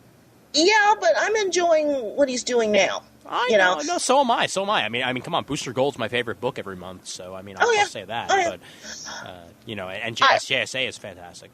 Oh yeah, it's just that it's not so much discussing Chuck Dixon as more along the lines of whatever Dan Dio is doing, they need to stop because we cannot afford to have any more of our good writers to leave. And people thought Quesada was bad. Well, I got issues with Quesada, but I think that the most successful transition from one company to another, in my opinion, was Jimmy Palmiotti and Justin Gray. Yes. That was very, very successful. I think that with the business model that Marvel has, if Chuck Dixon does decide to go over to Marvel, he's going to run up against some roadblocks, and it's making me sad and it's making me nervous because I'm thinking, okay, who's next? Is Gail Simone going to get pissed off and is she going to go back over? Or? I doubt it. She's writing the character she was born to write right now, so I doubt she's going anywhere. Yeah, but you and I both know that after, say, 6 or 7 months, if something comes up and that the sales aren't good, then they'll start doing the double talk, and next thing you know, she's off to Boom Studios. Well, what I was pissed about specifically recently, and we're not going to get that far into comics because obviously that's what Comic Timing is for, but what I got pissed about most recently, and this might be one of the reasons that Dixon left, I doubt this is the specific reason, but when Morrison mentioned that Countdown was made with his basic outline of Final Crisis, and that DC basically made Countdown to have another 52-issue series, even though they were saying when it started that it was going to be the quote-unquote backbone of the DCU. I stuck with it thinking that I would need to know what was happening in this to know about what was happening in Final Crisis, because it was called Countdown to Final Crisis. Right, and to find out it was bullshit. Yeah, see, I hadn't heard that until just now, and I don't know if it was Derek last night or if it was somebody, but basically you didn't have to read Countdown to Final Crisis, just read 52, and just move into Final Crisis. I think that the trend of browbeating your writers into writing something to fit another writer Grant Morrison, is going to cause a lot of problems, because I think that by losing Chuck Dixon, they're losing one of the better seasoned writers that they have. Yeah. And what he's done with Batman and with Nightwing and with Robin and Birds of Prey, he really strengthened the Bat family. Yeah. To the point where Gail Simone could take over. You know, he is one of the ones where they should give him respect, and it sounds like whatever went down, they just sort of, like, okay, you're no longer the hot writer, you're just a lukewarm writer, and we're not going to accommodate you. And no, they should be kissing the man's feet. The third writer for Batman and the Outsiders in 13 issues. Yeah. Yeah. And the Outsiders was a great book, and now it's like, oh, I don't know. All right, but anyway, yeah. So fans of DC and maybe even fans of Marvel. Fans of Marvel might be happy, but fans of DC are kind of pissed right now. Yep. And keeping in the vein of comic books in one way or another, although this isn't just comic books, I've always enjoyed custom things on this show. I've enjoyed hacks. I've enjoyed mods. Well, here's custom action figures, and you've got the best custom action figures you can find on the internet right here at KyleRobinsonCustoms.com. He does stuff for Toy Fair all the time. That's how good he is. He'll create customs for them, obviously via commission. That looks stunning. I mean, he's created Wanted customs for them, Jean Grey customs, Transformers customs. That just looks superb. He did an entire run of Jim Lee 90s X-Men that he made basically for himself. I mean, he ended up selling off some of them, but that he made that look perfect. I mean, you would swear that these were just regular Marvel Legends. Oh, yeah. I was looking at the website earlier, and I'm blown away by it. I just think that the work is extremely beautiful. Yeah. And especially the stuff he's done with the Iron Man movie stuff. Oh, God, yes. Yeah. Oh, yeah. Some of the coloring jobs on the official ones were just kind of dull and bland, and he just emphasizes all of the details in these figures so well. With the stealth version and even the regular Iron Man movie version. Just looks so much better because of him. Well, the one that I'm looking at right now is the original Tech Armor Iron Man, DOB. Yeah. Oh, my God, is it amazing. I mean, it makes me wish that this is the way it was drawn. Well, most specifically, my favorite custom he's done, he does a modern Deadpool, which looks superb. It's won awards all over the place, and if I could ever bid on one of his Deadpools or get him to commit, I might even try and commission him to do a Deadpool for me, because that is the Deadpool. Right now, I'm bidding on eBay for a HeroClix that was painted to look like Deadpool dressed as Captain America. From that one cover that of Deadpool from Asia, from about 4 or 5 issues back. And if I could get one of those from Kyle, I would be in heaven. Oh, yeah. I'm looking at the Deadpool right now, and I'm thinking, oh, man. Yeah. The closest that I've seen to this detail is the steampunk stuff. Mm-hmm. Yeah. But this, I actually think this is better. Right. Yeah. This is nice. This is very, very nice. I have to point out, if you look on the main page under Customs, and if you look at the Emma Frost. Oh, yeah. That is nice. That is very nice, too. And the Question is also very nice. The man is extremely talented. No, actually, even better than that, come on, the Batman Green Lantern. I'm looking. It's actually on the front page at Figure Realm's first place winner Green Lantern contest. Okay. Like when you scroll down to where the Toy Fair Jean Grey stuff is, it's right to the left of that. That's nice. I didn't see that earlier. Yeah, and that's done from the 3 or 4 images of Batman Green Lantern that were done by Ethan Van Sciver. Right. Oh God. That is nice. Yeah. So if you want to look at a bunch of wonderful, wonderful action figures, head on over to KyleRobinsonCustoms.com. Definitely. So what is this about Ann Bishop? Ann Bishop is a favorite of mine. I discovered her about 3 years ago, and she probably is my second favorite sci-fi fantasy writer next to Mercedes Lackley. She has a series of books called the Black Jewels Trilogy. She's got several other books, but this is my main series. I'm grabbing the book right now. It is a series of 3 books called The Daughter of the Blood, Can't talk. Heir to the Shadows and Queen of the Darkness. And it is basically about a world where their powers are controlled by what jewel that they possess. Mm-hmm. They start with white, they end with black. Whatever jewel you're born with, you have to do a birthright ceremony, and you can descend 2 levels down, power level-wise. The main character is a young girl who was born without any jewels.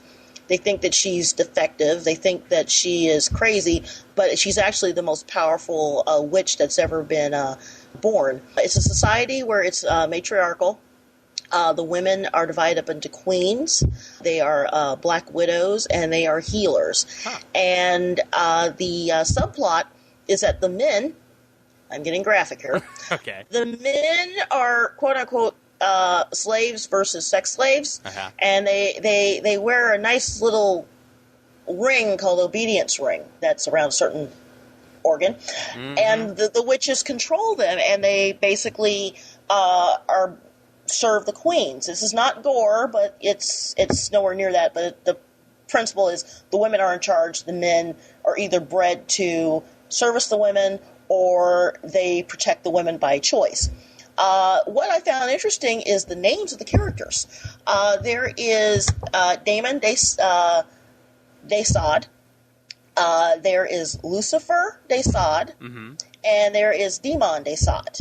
And Demon Desad is a demon dead High Lord who's 50,000 years old, and he is literally the Lord of Hell. Huh.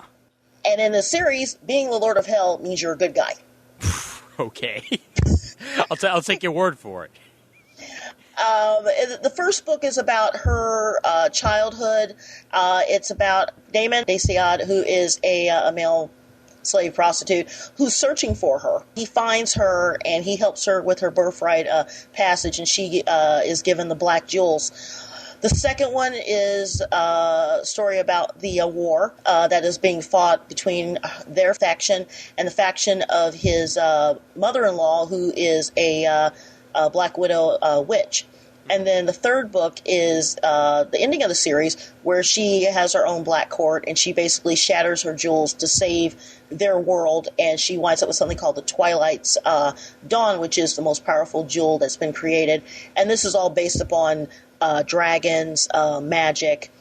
There's a 4-part novella series that came after that ties up the loose ends. Mm-hmm. There's an independent novel called The Invisible Ring, which is set 500 years before. It is the best fantasy sci-fi that you'll read. It's the good long books, great characters, and it's, if you like Misty Lackley, if you like Andre Norton, Marion Zimmer Bradley, you are going to love this series. Great. And she's only 32 years old. So she's got a retiring career ahead of her. Oh, yeah, definitely. So that's at AnnBishop.com, correct? Yes. You went into one of your favorite things. This is, I guess, sort of like a guilty pleasure of mine.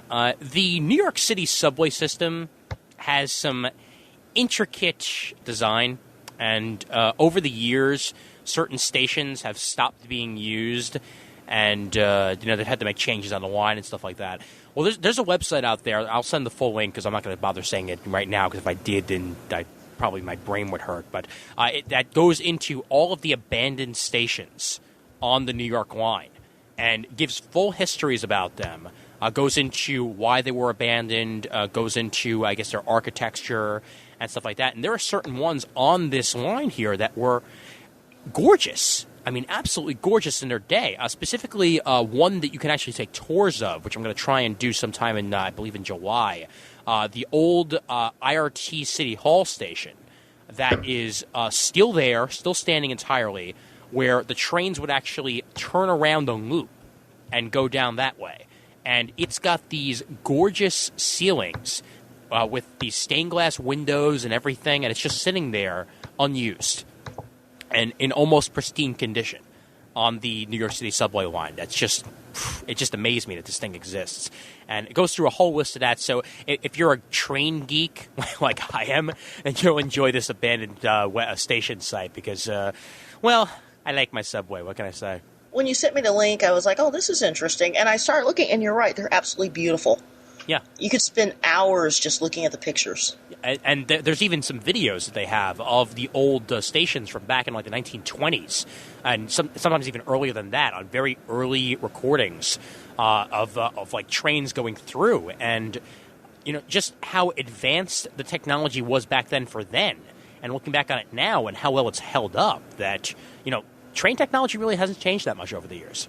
Yeah, it's really cool stuff. Yeah, definitely. So I'll send you to, like I said, it'll be in the show notes. It's, what's screwed. I'll say the name here, but it'll be in the show notes. It's columbia.edu squiggly line Brennan / abandoned / index.html. So you can go ahead and check that out. It'll be in the show notes. Yeah, so let's go from the happy to the morose, shall we? Sure. Stabbings. Stabby. Oh, God. The fact that he posted it, texted it, and they still ignored him is just sad. Yeah. I occasionally go on different websites just to see if there's anything interesting. But when I saw this on the front page of Yahoo, I just start laughing hysterically because this is something that's very, very sad. This is someone who's extremely troubled. But it also is a good example of what the youth of Japan are going through. Mm-hmm. They feel very, very isolated. They feel as if there's no one to listen to, no one to talk to. They're saying that the economy is such that everyone's become much more materialistic and it's not family-oriented. And I honestly believe that this person would have had just one person to talk to, he wouldn't have gone off. Right. I mean, he seemed to be a shut-in from the way they described him, which is interesting because the first description I saw of this, they said that it was a member of the Yakuza that did this. And that's obviously not what it turned out to be in the end. It was just some kid, some 25-year-old kid, and goes out there and kills people. I mean, this doesn't happen that often in Japan. In fact, first time I've ever even really heard anything about this in Japan. Otaku have this stereotype in Japan that they're always the schlubby guys they always want to avoid, and it's mostly because of there were one or two people back in like the 80s and I think even in the 70s that did kill people that were otaku, and that's why they've never been able to shake the stereotype. And here we are now with yet another person that looked like he was a shut-in, a little bit of an otaku, that goes out and stabs people. What's this going to do for the Japanese community? It's going to tear it apart, especially since I found the most disturbing thing is that they're describing, how many people were stabbed, how many people died, and then the next line said, and this is nearby the big electronics area of Japan, and it's also where they have women who dress up in maid uniforms, and they're called maid cafes. And I was like, Akihabara is the area, yeah. Yeah, and I was like, that's unnecessary. We didn't need to know that. But that is Akihabara. I mean, that's the way they roll there, and it's been like that for years now. I understand that, but I just think that they should be able to report a news story and not, say, oh yeah, he's a misguided geek. Right. I just find that disturbing. It should just be reporting on the story and not what type of person he was. Exactly, and I think that was the most disturbing thing to me. I'm sorry people lost their lives and they got hurt, but don't make us any more of a geek than we already are. Yeah. Well, what's even more disturbing to me, though, is that the first thing I thought when I saw this is, gee, I wonder if they're going to make an anime out of this. Oh, I know. And you know they will. Oh, yeah. I was telling Mark about it, and he goes into full-blown acting out what possibly could have happened with the samurai sword. Oh, God. No sympathy. But, Japanese, there are other ways, okay? Don't turn to stabby. Yeah. No stabby, okay? Did you hear about the side story that they brought up an instance where last summer a Japanese teenage girl had been reading anime and she became obsessed with death. So she literally strangled someone in front of a crowd of people just because she felt like killing someone and she wanted to see how it felt. Oh, my God. Well, that, and how about the people who had death notes? God. That were going around and killing people. And they wrote their name in their death notes, and they would go and kill them. Yeah. It's all right. There needs to be a separate line between fiction and real life. There has to be a separate line between fantasy and reality. And some people do not know how to separate the two. Doesn't mean we're all like this, but there are going to be disturbed people out there. And they're going to be disturbed any other way. It's like trying to link video games to school shootings. You know, they probably would have ended up killing people anyway because they were that disturbed. It's not because they played video games; it's because they were disturbed. So exactly. You know, it's a shame to hear, but it's just not because they were geeks. It was because it happened. We can move on from this, and we can still be friends. Okay, people. There you go. Yeah. All right. But let's get a little happier and a little simpler. Scribe.com. Oh, jeez. Now this, yeah, what a segue. You know, like a segue from stabbing to paper. Well, Scribe.com is a place to put all of your documents. You know, all of the like random stuff that you come across during your life. If you don't want to have them sitting on your computer, even if you do, you just want somewhere else to put them. Scribe.com is a great place. They use something that they like to call e-paper, which in essence takes whatever format you have, whether it be Microsoft Word, whether it be a Adobe Acrobat file, and makes it into this easily accessible file that you can go and read whenever you want. And there's plenty of amazing stuff on here. Like I found the full spec script. Well, it's not even a spec script, just the full essay that Alan Moore wrote for Twilight of the Superheroes. Alan Moore's story that never got made. The full description of his story is on this website. And you've got old like subway maps and stuff on here. You've got old like convention stuff that you might not have been able to find. You know, you got flyers from places. You've got old essays that people put up. You've got short stories on here. Egyptian myth and legend is right here on the front page. How to find the best keywords. Anything you really want to see here, and even some ebooks for that matter, are on Scribe.com. It's SCRIBD.com, and I'm kind of hooked. I looked at the link that you sent me, and I'm thinking, oh, I know what I'm going to do this weekend. Yeah, I know. And I mean, even if you're not uploading stuff, just go ahead and join the website and read a bunch of the stuff that's on there, because you're going to be amazed at some of the stuff you find. Oh yeah, it is making me wish that something like this existed back when I was in college. Mm-hmm. Because, anyone who's been to the college library and you're in the stacks and you're looking for obscure stuff to read because you're bored, you don't want to do your homework, yeah. It's very time consuming. But this, you sit down, you log on, and you just read for hours. And I think it's going to be a great resource for numerous people on numerous things. No question at all. And I've already gone and searched for things on there and been very happy with what I found. So, like I said, it's yet another one of those Web 2.0 things that don't like to actually use E's in things. So it's just SCRIBD.com. So just remember that, no E. Okay. What the hell is up with the internet's aversion to the letter E? I don't know.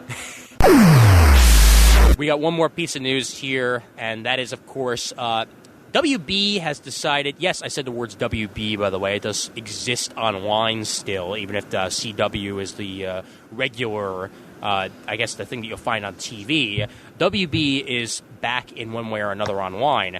As opposed to putting their stuff on Hulu, they're going to try and make their own Hulu, according to TVSquad.com. Not quite sure if this is a good idea, but both at the WB.com and the KidsWB.com, you're going to be able to watch full shows of old WB shows like Buffy, Gilmore Girls, Angel will be on there. Kids WB, I'm sure, will have stuff like Freakazoid and some of the old Kids WB stuff. But is it a good idea not to go with Hulu, considering that Hulu's become very popular these days? I think that Hulu has a better plan than WB. And I'm looking at it right now, and I'm not really impressed by it. I think that Hulu, with the beta testing that they did and the amount of shows that they have, I mean, you can literally spend all day on Hulu and never get bored. Oh, yeah. I'm catching up on Bones just through Hulu. Because I first got into it on the second to last episode of this season, and now I'm just going to sit down and watch all the episodes from like season 1 on, because they're all on Hulu. Yeah. I think Hulu is going to eventually be our TV. It's going to be damn close, yeah. Yeah, it's got so many great shows from the past, and I think the only complaint that I have about Hulu, and my husband actually has a more of a complaint than I do, is that some of the older shows or some of the more obscure shows, you only get part of the episode. I'm talking specifically Jack of Trades with Bruce Campbell. Oh, man, they don't have full episodes up there? They have some, but not a lot, or they only have 5 or 6 episodes, but they don't have full seasons. Oh, man. I used to love that show. When every single Saturday, I'd watch down and watch the action block with Cleopatra 2525 and Jack of all trades. Yes, I own that.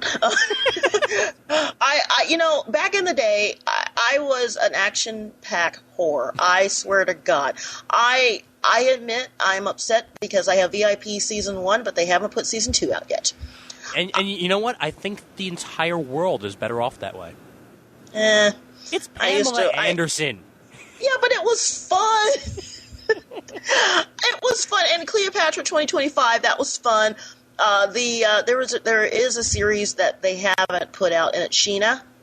Uh-huh.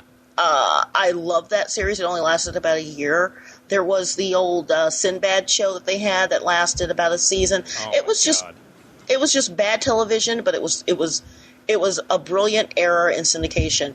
Well, it was great. Wasn't there also a Kung Fu to Legendary Journeys? Wasn't it like Kung Fu to Legend Continues or something? Yeah, that ran like 4 seasons. Yeah. Yeah, and they also had something. I actually ironed the pants on this one. There was a Tracker with Adrian Paul, which he did after Highlander, was on there. There was, what else was there?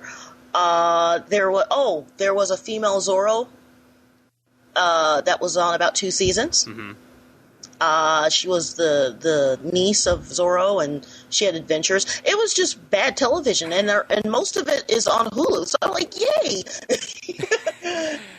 For people who like bad television, you can go out over to Hulu. But no, I think that WB is wrong to try to go up against Hulu. I agree entirely, and maybe they'll change their mind. But you can get the full story over at tvsquad.com if you want. I'll have the link in the show notes. All right, I guess we're done with geek news here, so why don't we move on over to geek music?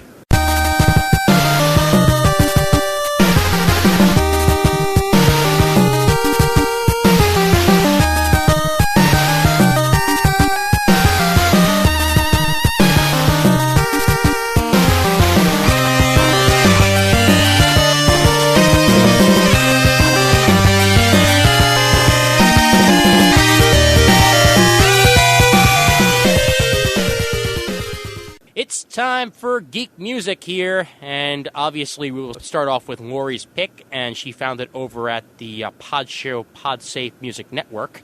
So why don't you tell us a little bit about your pick?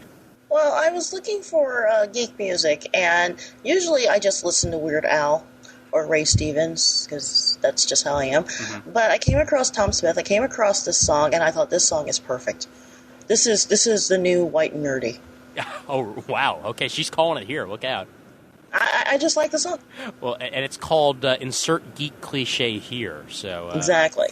Well, here we are with Tom Smith, Insert Geek Cliche Here, thanks to the Pod Show PodSafe Music Network. Check it out, guys.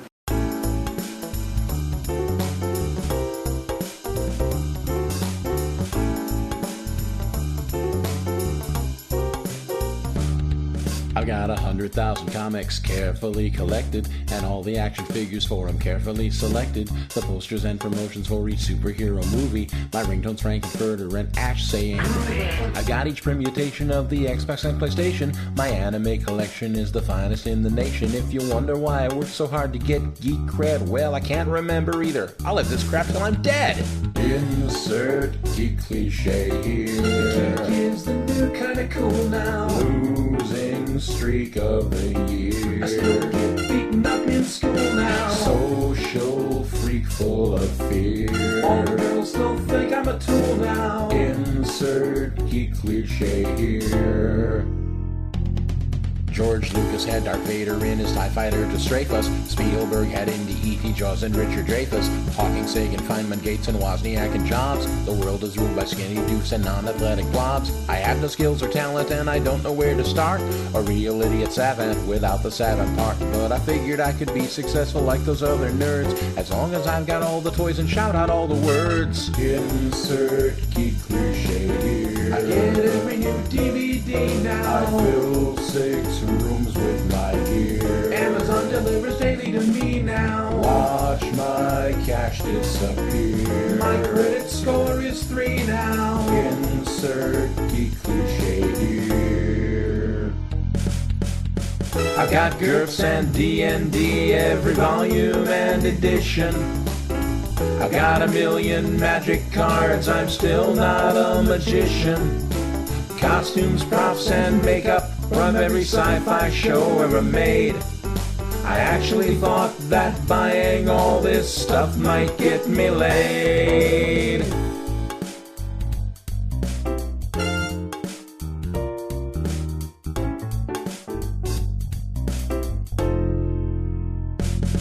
And so I stalk around the internet in search of any plunder, and where it's going to lead me you don't really have to wonder. My finances are ruined, so I live on beets and porridge. My house is in foreclosure and my toys are all in storage. The eBay people hate me and they will not do my bidding, and I won't go and sell the stuff. Come on now, are you kidding? But don't misunderstand, I haven't found my inner geek. I can't afford a laundromat and all my clothes reek. Insert geek cliche here. I thought it would be so cool now. It's not chic, it's just weird. Haven't been outside since Yule now. Living on taquitos and beer. Fall asleep and start to drool now. Insert geek cliche here.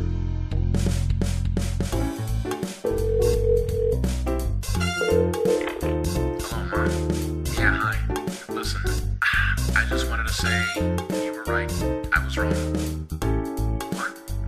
Oh. Now, Mom, don't get so emotional. I love you too. Yes, of course you can visit. Or would you rather I came upstairs? Wow. That last line, I think, just makes it. Oh, yeah, it's a great song. And I actually especially like the part about the taquitos and beer. Cause, oh, yeah. Hey, taquitos and beer taste good. Oh, yeah. Oh, yeah. I finally got a good Mexican place in my neighborhood, and they make taquitos, and they don't serve beer yet, but at least they let you bring it in. Oh. All right, so yeah, once again, Tom Smith, insert geek cliche here. And I believe that's from, is that from The Thump, according to this? I don't know what the hell that is. So, all right, but anyway, check that out over at the Pod Show, Pod Save Music Network. And I've got one myself. This one is by the Kimberly Tripp. So we've got a nice female vocalist here. And it's a track called Geek School. And I found this one on GarageBand.com. So thank GarageBand.com for making these tracks available. So here we go with the Kimberly Tripp with Geek School.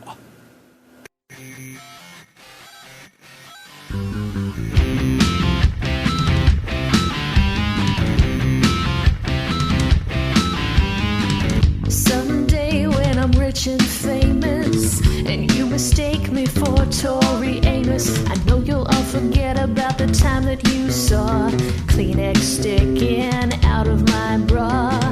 You can say I'm so bizarre, a goth girl with a pink guitar. I don't like your clicks and I don't need to play your games. I'm okay if you think I'm lame.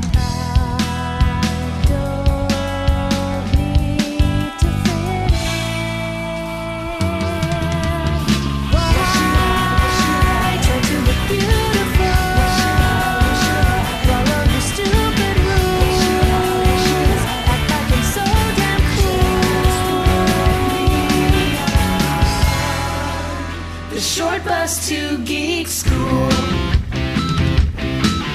Geek School. I could ditch my glasses and grow my hair. Green contacts, sexy underwear.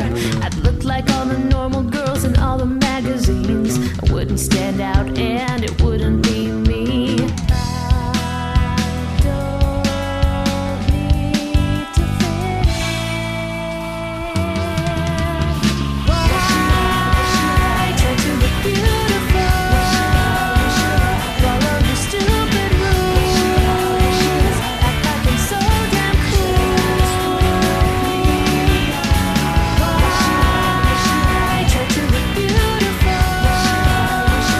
Follow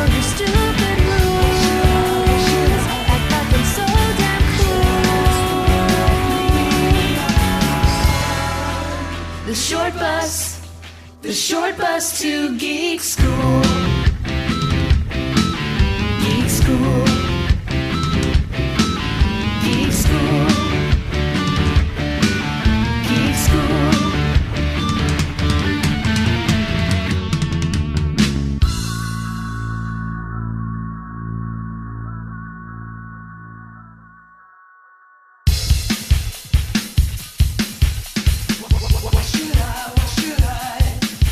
Geek School. Na na na. Na na na. Geek School. Na na na. Geek School. Na na na. Geek School. Na na na. Geek School.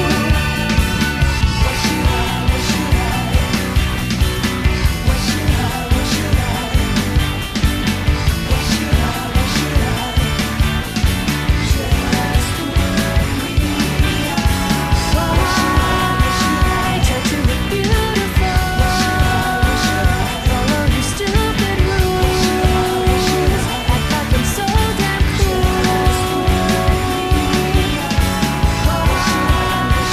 try to look beautiful? Follow your stupid rules.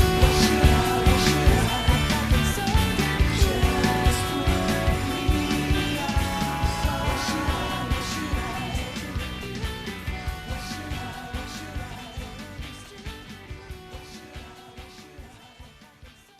All right, there you go. The Kimberly trip with Geek School here on the Geekspeak Report. So what do you think of that? I actually liked it a lot. I liked the last part with the fade. That was cool. It's groovy.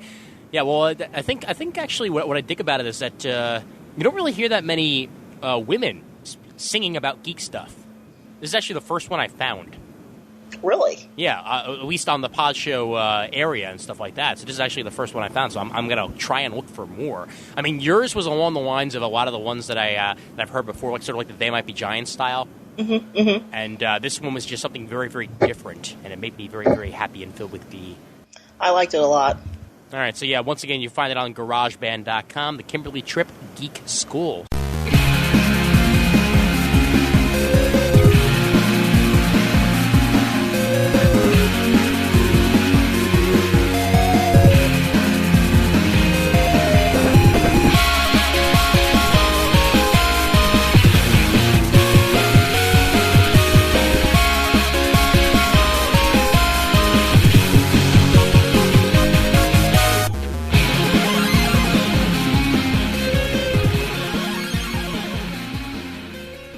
Alrighty, so before we wrap things up here, we got one more quick segment for you. After a one-episode break, Ray Long, otherwise known as Racer Hex on the forums, is back with a Geek Gamer Guide, this one focusing entirely on Dungeons & Dragons in honor of Gary Gygax, who passed away a couple of months back. So, Ray, take it away.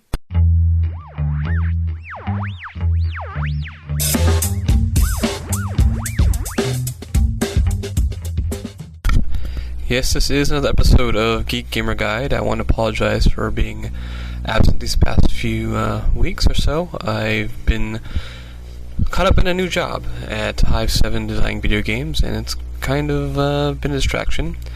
But let's head on to some past news items that I'm sure are of interest to gamers everywhere. First item, as you all probably already know, Gary Gygax, the father of D&D, has passed away. He's a man who's had a great influence on not just gaming, but pop culture and the world in general. He managed to distill a great many ideas from great many sources into a very fun game that many of us have played for quite a long time, and has influenced many other things, such as movies, comic books, television, novels, you name it. If it's having to do with fantasy and even sci-fi to some extent, Gary had a large part in bringing it to the fore. He will be missed, and there's really nothing that I can say that hasn't been said a million times before, except Gary will miss you. And speaking of D&D, as many of you also probably already know, D&D 4th edition has been released to mixed reviews. It has been selling pretty well, and Hasbro is reportedly very pleased. Now, for the Geek View, I have experienced 4th edition firsthand. Played a little module and went through the game mechanics with a local group that I play with on occasion here in Berkeley. And I had to give it kind of a middling review as well. I had to give it kind of about a C+ or so. It seems to be more of a video game simulation, a la Diablo, or with a little bit of World of Warcraft mixed in.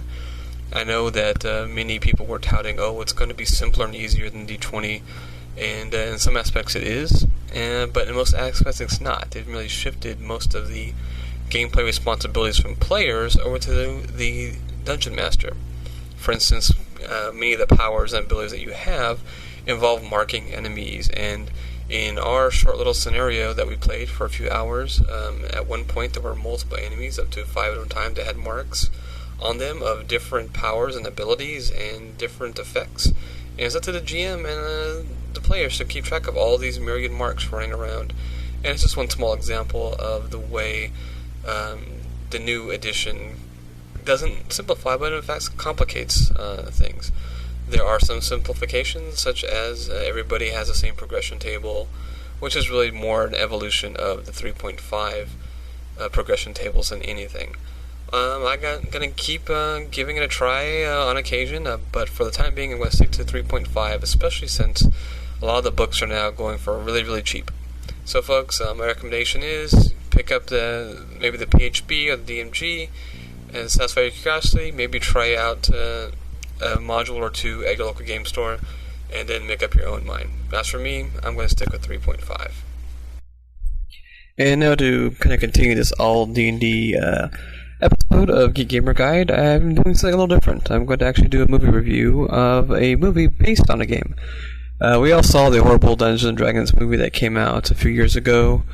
Horrible casting, horrible script, token dungeon, and really horrible dragons. I'm not going to talk about that movie. I want to talk actually about the direct-to-TV sequel from the Sci-Fi Channel, Dungeons & Dragons 2.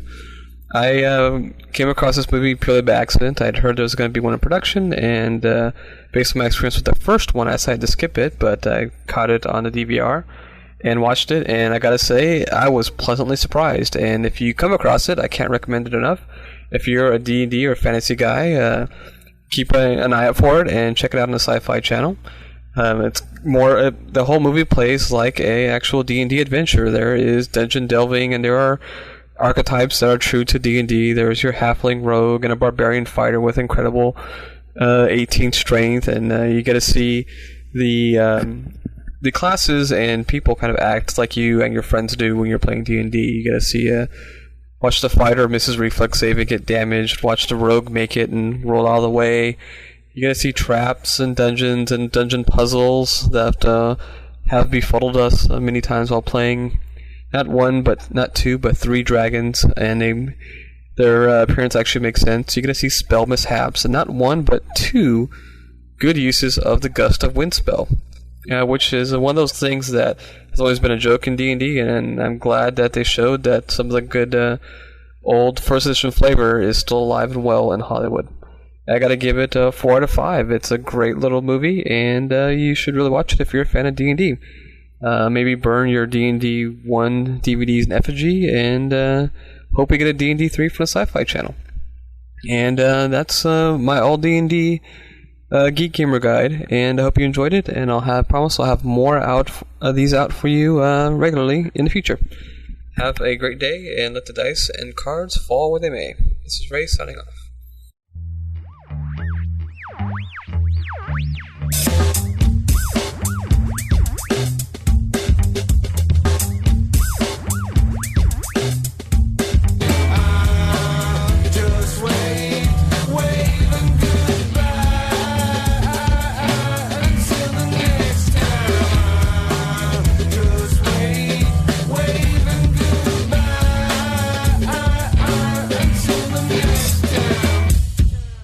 Thanks a ton to Ray Long yet again for having a Geek Gamer Guide for us. It's good to get a little bit of an inside scoop on the new Dungeons & Dragons.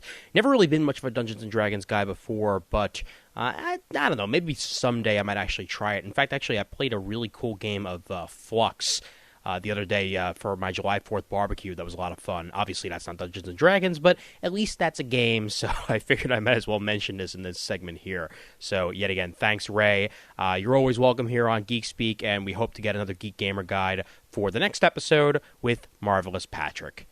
I think we're pretty much done at this point, so I guess before we wrap things up, you got anything you want to plug? Yeah, I have a new podcast that the first episode of Comic Book Roadshow is going to be posting tomorrow. It's under the Deliberate Noise banner, the Comic Book Noise banner with Derek Howard. My email is lois_94086 at yahoo.com. I'm also at Lori, Lorrie, at comicbooknoise.com. That's about it. And right away, when you said the Deliberate Noise Network, my first response is, yes, but isn't everybody? Well, yeah. Well, I am fulfilling a geek wish that Derek had, because about 2 months ago he had said that he really wished that there was more female podcasters out there. And I was on the forums, and so I PM'd him, and I said, well, what about me? I've got a lot of comic books. I'm a nerd. He says, well, if you want a show, you can have a show. And I said, okay. And I've done I did a fill-in episode for him. Mm-hmm. I've done a couple of things, and it is fun. I'm still learning. Me and Audacity fight every time I record, but that's okay. Audacity. I have a great inability not to be able to send files correctly. But I'm having fun. Well, that's what's the important thing. Sent files or not sent files, at least you're having fun. Yeah. Yeah. And it was fun talking to you today, which is even better. Well, thank you. And if you indeed want to have more women podcasters out there, why don't you vote for Lori in the Geekspeak Co-Host Challenge? How about that? Now, that's a segue right there. Oh, yeah. Well, you obviously can comment on her performance here once the episode is out. And it is, obviously, if you're listening to it. And just head on over to Geekspeak Report forums to do that. And the next guy up is the last guy, and that is the Marvelous Patrick. And I am very intrigued to see what Mr. Marvelous Patrick is going to be putting out there, and whether or not I need to add the word marvelous in front of his name when I talk to him. We're still waiting on that. I don't know. I want to thank Lori one more time for joining us here. It was a hell of a lot of fun, and obviously, even if you don't win this here, we'll certainly be having you back on Comic Timing at some point. Oh, that'd be great. I had fun. I had fun as well. So we're done here, folks, so let's wrap this baby up. The email address for the Geekspeak Report is geekspeak@gmail.com. That's SPEAK, GEEK, @gmail.com. Don't forget to check out the forums over at the comicforums.com, graciously hosted by Comic Geekspeak guys over at comicgeekspeak.com. It's under the Comic Timing Forum, so just check out the Geekspeak Report over there. And once again, make sure to comment on Lori's thread. Don't forget to dig us on dig.com and give us your iTunes reviews on iTunes and Podcast Alley if you so desire. Music for the show was provided by the Podshow Podsafe Music Network over at music.podshow.com, and obviously the track from GarageBand as well, and by Anna Managuchi over at myspace.com/Anna-Managuchi. And I want to thank Pixie Tricks, Shonen Samurai, Zircon, and Jeffrey Tosser for the opening and closing theme of the Geekspeak Report. You can find their stuff and a whole lot more over at ocremix.org. We're pretty much done, so for Lori, I'm Ian Leatherstein, reminding everybody out there to have a great week, enjoy your geek, and we'll see you next time on the Geekspeak Report.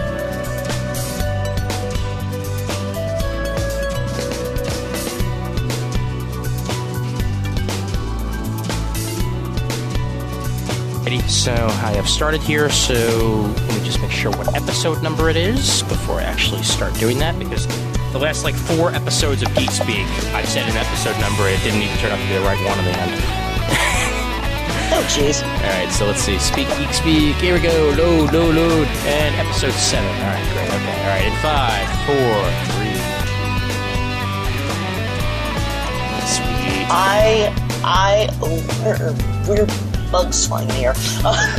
Okay.